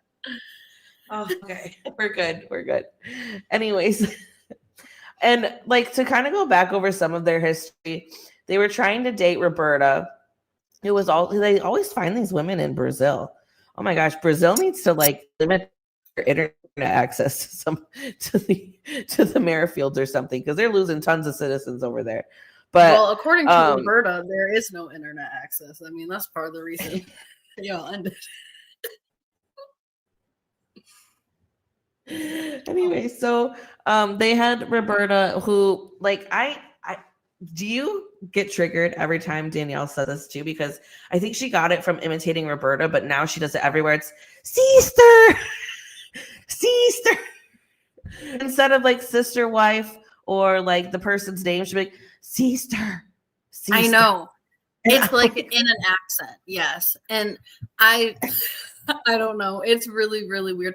I don't even like the fact that she calls everyone sister either. I think that is a way for her to get around not calling Lorena, one of the other girls' names. Yeah, to keep their names all together. Sister. Yeah. I just think sister is weird. God. You guys are adults. He's the egg. No, it's really weird. I didn't see this before. Alexi is the egg. Danielle is not any better, honestly. She gives nothing but insecurity. She's supportive, I guess. She got pregnant on the other girl. Because Danielle, like to me, I don't think she truly wants this, but she's gonna be as conniving and as manipulative as possible about it. Like, oh, I want sister. She was my sister, and all these like meltdowns that she has. But yet when she gets somebody else, if she don't really care for them, she's like, you know what? I'm going to have a baby, even though she's trying to have a baby. Like, I think she's very manipulative. And yes, Alex, I think she wanted a sister in real life and she got a brother. But I do feel bad that she I think she wants a friend connection, but at the same time, she's still very emotional about these girls actually taking the next steps. It's once she gets used to a step, she's all right. Yeah, we'll go over to Brazil and he can propose on the first day and they can, intercourse. But then once it got past that, it was, oh no, he's trying to have a baby with somebody else. It seems like she's got to get past certain steps. And now with Lorena in the house, it was having to move out of Garrick's bedroom was a lot for her. And then doing the every other night thing and then them trying to tell him that he had to change his sheets every other night, which I don't blame them, but why don't y'all just have 2 separate rooms? I know. I don't know why they insisted that Garrick has to be the quote king of the castle, and the only way to consider him that is for him to have his own master bedroom. I think that is the strangest thing I've ever heard. It's just, I don't know. I don't like the way that they have any of their stuff set up, including the fact that, yes, they tend to meet these Brazilian women more specifically, but women who are from out of the country. I think the other one after Roberta was also from out of the country, but somewhere else. Anyways, they tend to meet all these women. No, it's all Brazil. It's all been Brazil so far. Yeah. Okay. But they tend to meet all these women and then they seem like they're so clueless all the effing time about the process of everything, how to get the prenup situated. Weren't you guys about to marry someone 3 separate times? Why is it that a prenup in Brazilian is not already written up? You didn't try to do this 2 times already. I know. He was going to marry that one girl in Brazil he was going to marry the one girl in Brazil without one, basically. Yes, and that's when I think he realized how stupid that was probably, and that he needs one. But it's just so weird that they made it such a big deal this season. Oh, we can't get married without a prenup, and I don't feel comfortable, and blah, blah, blah. And the brother comes over and makes a big deal out of all of it. And they refuse to learn Portuguese after the 3rd damn women that they've scooped up out of this country. For sure. It seems like it's kind of a setup to me. I think Garrick is kind of stupid, and I think Danielle would rather not get all the paperwork situated because she'd love to see the situation crash and burn. And I don't know, it's kind of sad because Lorena to me seems like she's a nice sort girl. Of bought into this. Yeah, I mean, I don't bless her, but she's a nice girl. I think refusing to learn Portuguese is really disrespectful because the way they talk to her is one word, pretty, sexy, pretty, just sister. They talk to her like she's 5, but only knows 5 words or something. And I think that they pluck these women out of these different countries for that reason, so that there's already this power dynamic that not only are you coming into a pre-established relationship, but you're also don't know the language. You're kind of disoriented because you've left your home and you have to completely and 100% rely on us in order to do anything. And I think a little bit of it is by nature that they pick women, not only that don't speak the language, but then they talk to them like they're children. Or, I mean, I don't know. I wouldn't even talk to my kids like that. People deserve more respect. Yeah. The first one, Roberta, I was okay, obviously it's a language barrier, and they were using that talks to whatever app a lot. And I was well, maybe they'll learn. But then they never learn. They never learn more than a couple of words. And because they were said over and over again. But yeah, it does feel really manipulative that they bring these women over and then, yes, they want them to learn English, which I get that. But they should also take the time to learn a little bit more about their culture and their language if this is what they really want, especially Garrick, if you're going to be married to them. And what the hell is Garrick the point of a little tiny bit of Portuguese, but not a lot, this much. You don't seem like it. He always looking at them all doe-eyed, beautiful. Because he's stupid. Because there's nothing going on behind his eyeballs.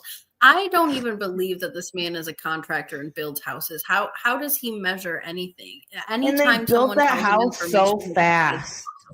I know. They built that house. It's probably going to blow away in the wind. It's a nice house. What is the point of a sister room when they're never going to be in the room at the same time together? One will sleep in the room. That is. It wasn't so they can't be, like a sister room is so they can like have their stuff together, and so they can, spend some time together. Maybe have a sleepover up there or something. Like, what the hell was the point? There just need to be two beds. I think the point of a sister room is strictly for sleeping. It's strictly for the other person to go sleep in when they're not sleeping with Garrick. And they probably are spending time, obviously, in the closet together because they share a closet. And on Sundays, Garrick has his day of rest because it's the Sabbath day. So they at least spend Sunday together. Oh, they spend one night together. Yeah. Didn't Garrick say something about how semen makes the woman brain? How it infects the woman with I don't remember. It was the craziest explanation I ever heard, that it basically it seasons the woman brain. It makes them better, happier, and and all these crazy things. And I'm like, wow, this man is just diabolical. Yeah. Jesus is a hell of a drug for Garrick. He takes it in high doses and hallucinates off of it. It's not. The sister room makes me think sisters like children sharing a bedroom. Yeah. That's probably it. It is almost childlike, especially the way they talk to the sister as well. And then I don't know how they're going to handle a third coming in once they pick another girl up from Brazil. But eventually that's going to happen too. Are they gonna? They're not going to stop at 2. I don't think so. I think their plan was at least 3 or 4, but that's true. They do like to also. That's the other thing. So they date these women in Brazil, and as soon as there's some kind of hold up in the process of immigration, they start dating other people. Garrick loves to turn around and lie to these women that he's dating other people and how serious it is and all this stuff. They were starting a pretty serious relationship with somebody, I think, when they were dating Roberta. So much so, yeah, Garrick says a woman can only have 5 men before the sperm takes over their brain and she can't bond anymore. It was bonding. That's what it was. Thank you so much. That's what it was. Yeah.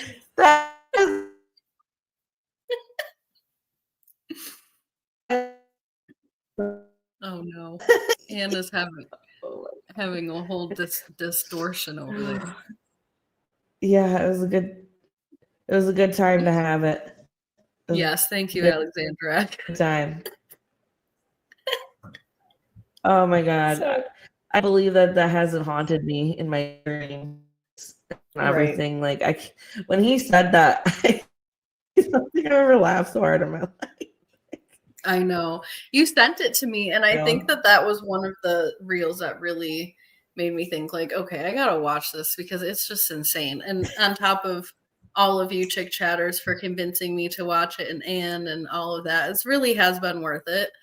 But yeah, I just can't stand how with 2 women, they've seemed to kind of have fumbled the bag with dating other people while already being in an established relationship. I almost feel like if Garrick could have actually focused in his time with either of these relationships, he might have actually been able to make one of them work. And then Lorena could have been their third even. Bueller? No, Bueller. Not even just that. They promise these women that they're not going to date. Like the women are under the impression that they're not going to date until I'm in the home, which makes sense because one at a time, right? So just wait till I get there. And then they'll be like, okay. Even to the point where he was on dating apps and that Natalia girl found out and she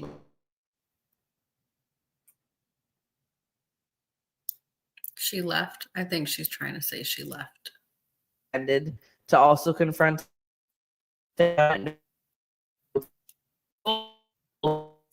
that he was on the damn so dating bad, apps. I'm so sorry. No, you're fine. I might have to go in and out real quick in a second. Okay. That might be a good idea.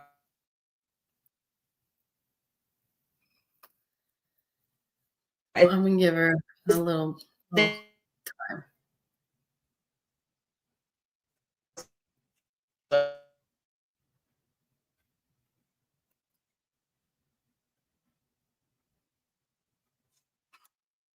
I think Anne has officially left the building. But she'll be back. Don't worry. So I'm going to pick up with the things that are going on with Lorena. When Anne comes back, I will definitely let her finish where she left off. But they had all this calamity about the prenup.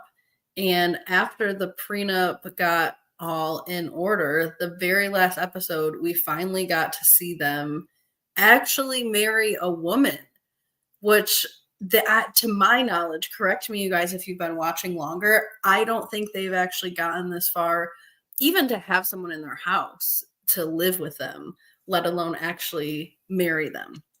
So I think this is big for them. It was obviously big for Danielle because Danielle was outside of the courthouse sobbing her little baby eyes out, could not even imagine her life. Welcome back, Miss Anne. Sorry, I'm talking about the courthouse wedding and Danielle's experience in it, but you can hop back into what you were saying if you want. I know that's no, all I was saying was that they also promise these women that they're not gonna date until the other woman's in the home at least, and they can all date together. So they're misleading these girls all the time, but what's new? Yes. Yes, completely. And I said while you were gone, maybe you can correct me if I'm wrong too, but they've never had someone move in with them, let alone get actually married, right? Yeah. Nope. Yeah. In so fact, last episode, Danielle divorced him like 5 years ago so he could marry Roberta, and they've just been waiting ever since. Yeah. Why? So they had to get a divorce because they keep marrying these Brazilian women and the visa. Yeah. Right. So if they were looking for someone in the country, they would have never had to get divorced. No, they probably wouldn't. It is by design that they're looking for women out of the country that can't speak English and don't know up from down. Oh yeah, and then I mean for Gareth, that makes sense. Like Gareth is so like spacey and just not there mentally that he probably can't have someone smarter than him. In fact, who was the second woman, the one in between? I keep forgetting Natalia. She was my favorite. She was spicy. She was smart. I saw a scene where they were trying to lie to her about dating apps. Well, not really they, more so Garrick, but Danielle. Well, no, they. Danielle was really defending him. And this she knew. Natalia, yes, she turns around and she goes, I can speak English. Tell me 1 app, 2 apps, how many apps? And they say 10 apps. And she was like, what? She had like a whole heart attack hearing all of those. But I thought that she was the best. She was very outspoken. She knew enough English to not be lied to by these crazy manipulative people. I can't believe that Natalia stayed as long as she did because Danielle did some horrible things to her. I don't think Danielle got pregnant on purpose, but she could have. I think she did. I think she. I mean, the way that this woman smiled when telling her to, like, I'm pregnant. See, no plan. And the ultrasound when she was there at the ultrasound and having like the whole interaction there. Did you see the ultrasound scene with them? Oh yeah, Danielle was so condescending the entire time. Yeah, she was very condescending towards her. No plan, no plan. She's like, this hasn't happened in 14 years. Like a smile the entire time. The woman couldn't keep it together. Her face was saying what she really felt, which was, haha, bitch. She did not like Natalia, I don't think, at all. She did not, no. And that's why she wanted to hook up with that Michigan woman because they actually got along better because that's when that happened, right? Yeah. I kind of am piecing things together from YouTube. They did the same thing with like Roberta as well. I don't remember who they flew in. I think it was someone else in the United States because I think I remember that girl speaking English someone too. From California, they were also dating, so it was either flip-flopped or whatever. Once she thinks that the woman has like the one up on her, she's like, "Oh, let's date someone else too, just in case this doesn't work with the visa and everything." It's right. wild. Right. But then they end up ruining each of those relationships in the process of that. So it's really pretty dumb. So I don't think Danielle cares. Lorena is the one that made it. Yep, they baptized her, and Garrick baptized her in a pool. Who knows to what actual religion? And they brought her home.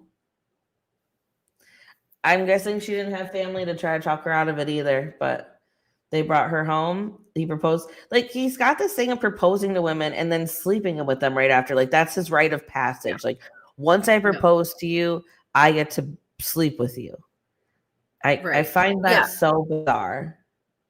Well, he considers that more of the marriage than anything, especially considering that he's married. I mean, I'm not saying it makes sense to me, but that's what he said, especially considering that he's not married to his wife anymore either. So he sees the ring and the commitment level as, the entrance between the thighs. Horrific. I think it's a fantastic way for him to just sleep with whoever he wants. The man loves to start a relationship, bring his wife down to visit one time, and then get engaged within 4 days. Enough time so that he can at least hook up once, preferably 2 or 3 times.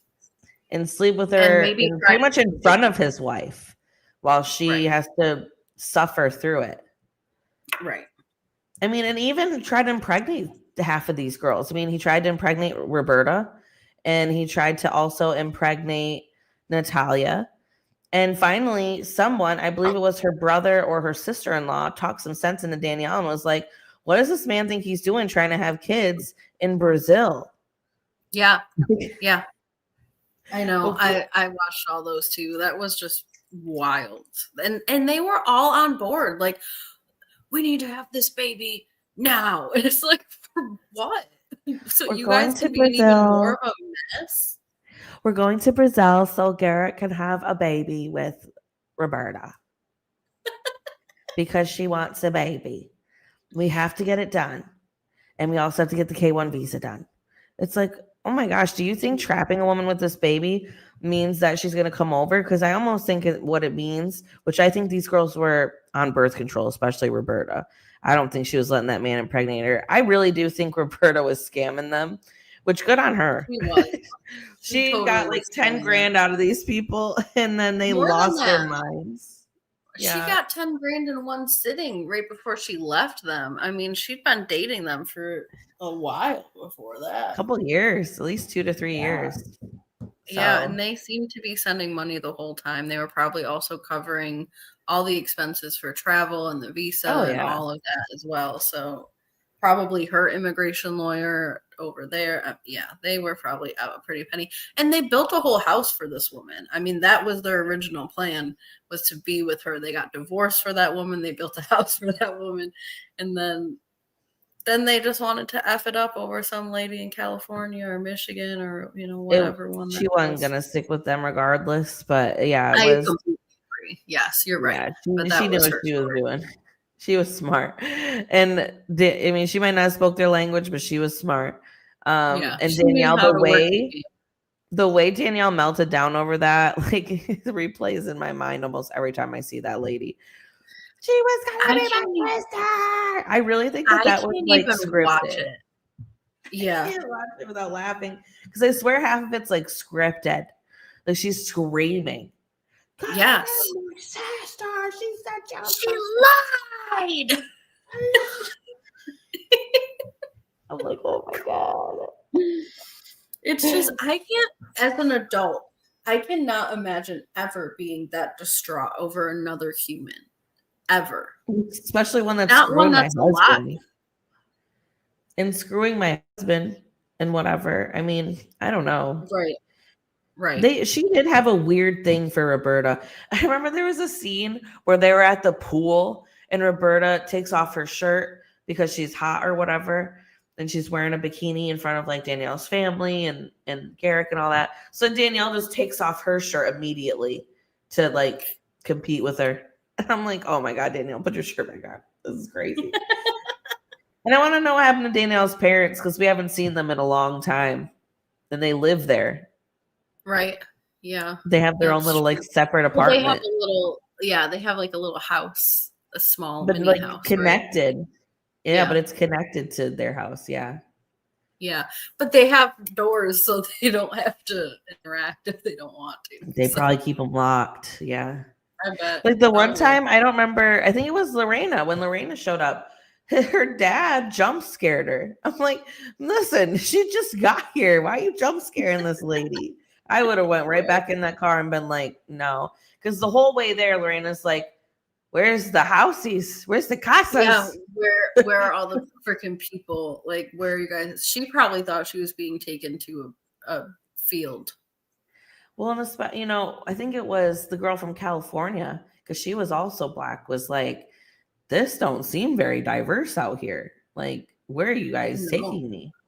I think it was Lorena that said that. They took her out around town and they were walking. They showed her where her wedding reception that never happened was supposed to be, and she said in Portuguese to the cameras, like, I haven't seen a Black person out here since we've been walking around, and I don't know what to make of that. It doesn't make me very comfortable. Almost everyone, like the Muslim girl, the girl from California, actually been there, has said that. Like, where are the colored people? Well, they don't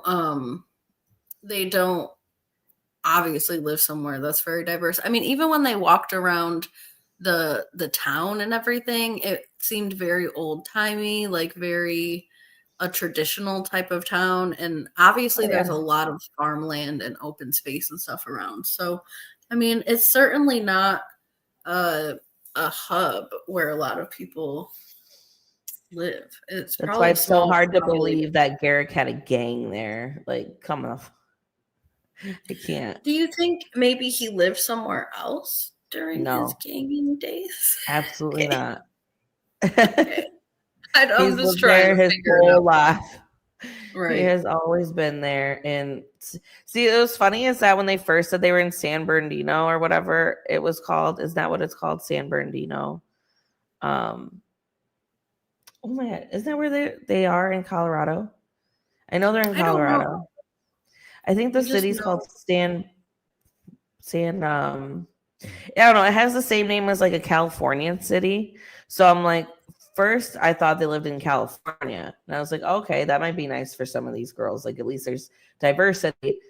Then I realized they're in Colorado. And I'm like, oh no, this isn't going to go well for anyone that moves out here from Brazil or anywhere else. They live in Buena Vista, Colorado. Buena Vista. Yes, Buena Vista. I feel like there's Buena Vista somewhere else. Isn't it California? Well, here in Michigan, there's it's by Flint. I feel like there's a lot of Buena Vistas, maybe. But yeah, there's I was like, wow, maybe there'll be some. Even Michigan would have been better for. I mean, they're like on a farm, like out in nowhere. These women can't even run if they want to. They don't know where to go. There ain't no city. Fair. I don't blame her for being nervous. She grew up in a city, and the Garricks live in rural white America. She's a foreign Black woman who is young and only speaks Portuguese. And I feel like this is done by design. Like, truly, I feel like they pick people who are naturally going to feel out of place and naturally going to feel a little bit, like they don't belong. Not that they actually don't belong, but to feel like they don't. So it's predatory for me. It's definitely predatory. Hi, Lisa. Hey, Lisa. I thought you already showed that comment a while ago. Oh, okay. Yeah, I thought you already showed that comment because that was when I was gone, so I wasn't sure. I actually don't really look at the comments because I got the pictures Anyway, so Yeah, the Garricks is taking me out. Maybe that's their new name for me is the Garricks.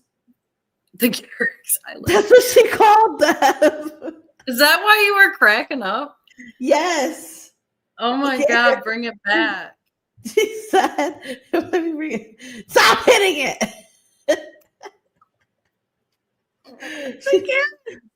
The Garricks live in love that.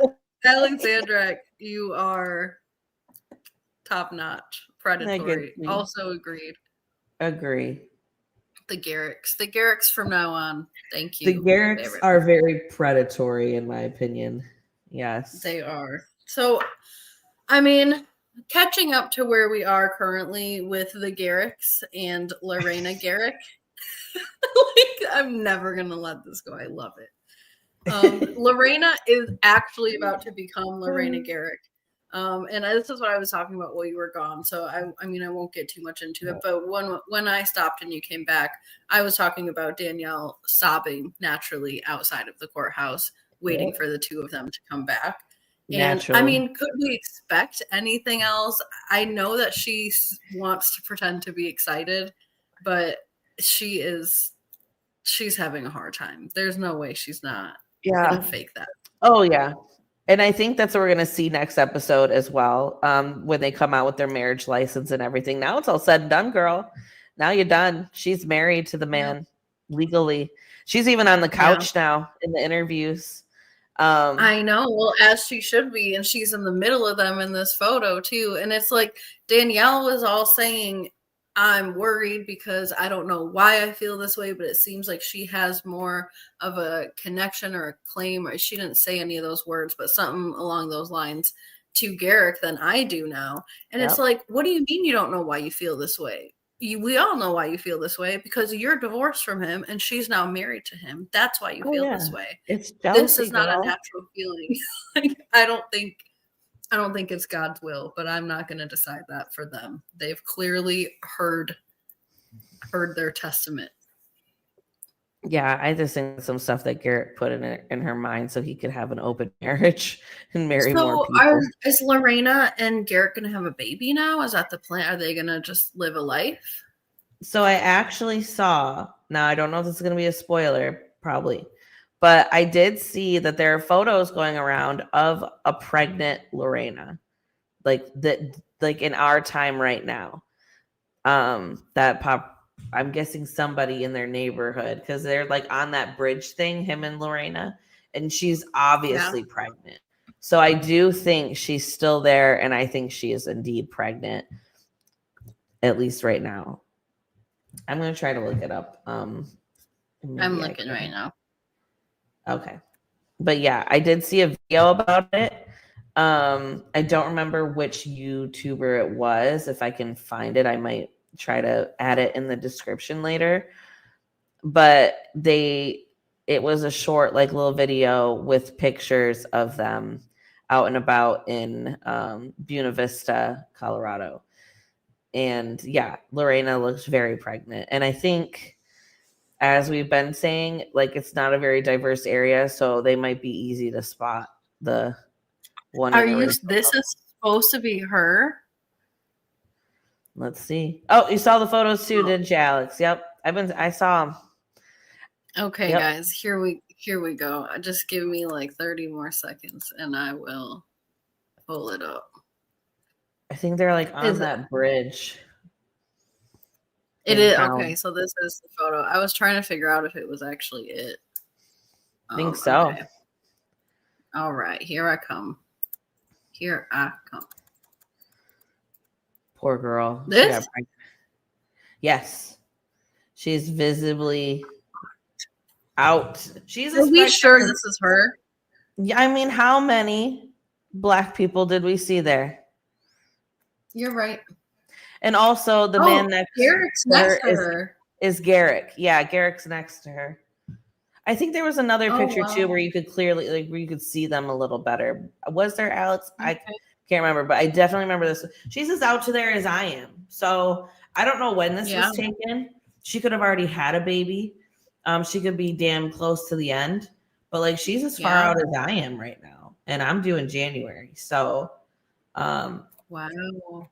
And I saw this picture a few weeks ago. Yeah, there's more pictures. Yeah, I thought so. I think there's like maybe like 2 more pictures. I just, don't know where. But yeah, that one was very obvious to me. Me as well. Me as well. Oh, okay. I'm seeing from behind, so you can definitely tell it's Garrett. Oh, she stands out. And them jeans, I've seen him wear them jeans, that's for sure, with the damn cowboy buckle. So yeah, I believe that they're pregnant. And I mean, that's what Garrett like. I mean, are we really shocked? That's like the first thing Garrett's gonna try to do is impregnate a woman. No, it just happened quickly. I mean, it seemed like for a while he didn't know how to do it. So I'm just wondering. I was wondering for a second there how that, if he even could, if he lost his juice, if it all went to other women's brains. I mean, maybe he can only sleep with 5 women and then it doesn't work anymore. Who knows?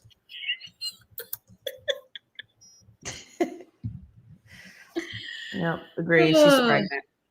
Yeah. She definitely, well, cool. I think she is. We definitely will have something to follow next season with them then. I think that's really going to spice things up. And I think that'll be nice. It'll balance things out. I mean, Danielle still, rather recently had a kid and the kid that they just had is pretty young. And so they're going to really have like that plural family experience, hopefully, where they all, share these children together and take part in raising them together. So I hope the best for them, but I'm a very optimistic, idealistic person when it comes to other people's lives. So I'm sure the best will not happen. But I can't wait to see Danielle's reaction. I hope that they have all of this in the next season. Oh yeah, that smile that she had for Natalia is gonna just fade. I know, and Lorena's gonna have it now. Yes, sister. Yes, sister, you're pregnant, sister. Pregnant sister. What are they going to do about the living situation now? Is Lorena going to still stay in the sister room?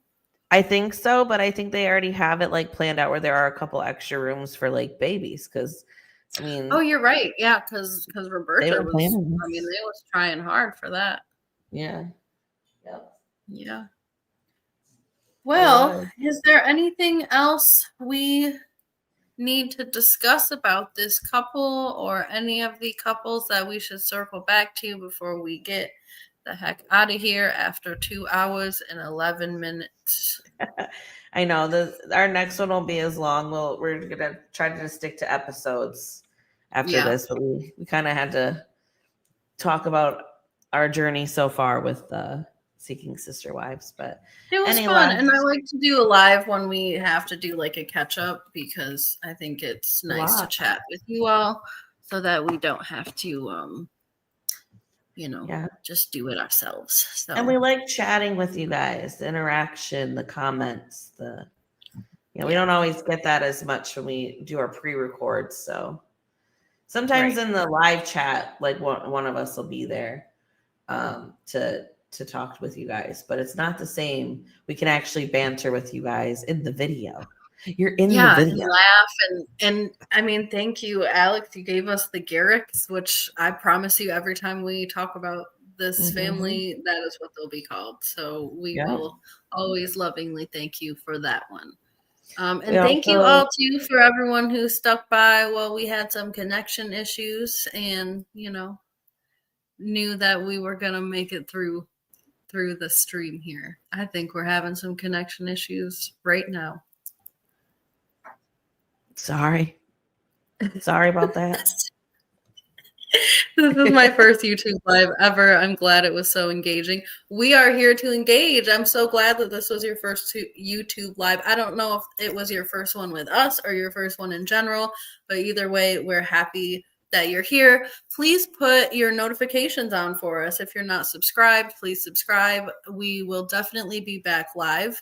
And I think we're going to cover Seeking Sister Wives probably mostly live. We'll have to see. We haven't exactly gotten all the details about it yet, but we will be back. And we do go live quite often, and we love to have comments and talk with you all. We do.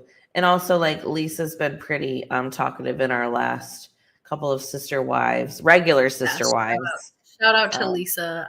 Yeah. As well. And obviously user aliens always around. So is Joe. Yeah, we love Joe. Yes. We also had a couple of new ones as well. D-Man had a so this was very engaging for us as well. We're really happy that you guys were all here. That's what we wanted when we started this channel, was not just for me and Ann to be able to talk about the shows, because that's what we've been doing forever. But to put it online so that we could, have some followers. And we're really happy to have our regulars here and grow the family. Get some other opinions, get some jokes from some people. We love the banter. When you guys say something funny, it really sticks with us, because we don't let a joke go around here. We don't. Yeah, it's gonna live on all the time. So forever. All right, chick chatters and seeking sister wives watchers, we will be back. Do not forget to like this video, to give it this little share button, and to copy the link. That's all you got to do. And just copy it. You ain't got to share it. Yeah, don't even do nothing after that. Give it a copy. Likes also help us stay in the algorithm, and they're free. We love that. Mm-hmm. We would never encourage you guys to do anything that's not free. That's, we're not Roberta and with the Garricks. So also, we will try to be back next week. If we are going to be covering it next week, it will have to be live, because I have my baby shower next weekend. So we're going to do what we can on Friday. But we will be around. We will try. So thank you all for joining us. Thanks for y'all for recommending it too, because if you guys have a show that you guys love and that we are down to watch, recommend it to us. Sometimes we will cover it, and we had a fun covering this one, and we had a lot of fun watching this one. I swear, I'm never bored. Totally. Actually, speaking of TV, I mean, I'm actually feeling so overwhelmed right now. There's so many shows on that I truly love. On Netflix, I love all the Selling shows, and Selling Sunset just dropped, and I gobbled up all of that in seconds. And then Selling OC, which is a spinoff, just dropped. I haven't started that one yet because I was too excited to watch Secret Lives of Mormon Wives, which just dropped. Oh, yeah, I saw that. Are in a season right now.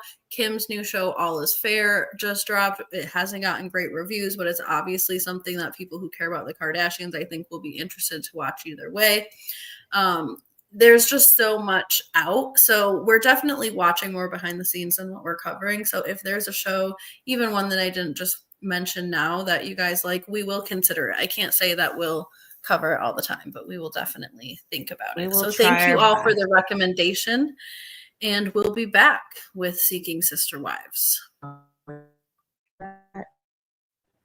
Yep. And remember, reduce, reuse, recycle, Rihanna, and goodbye. Goodbye.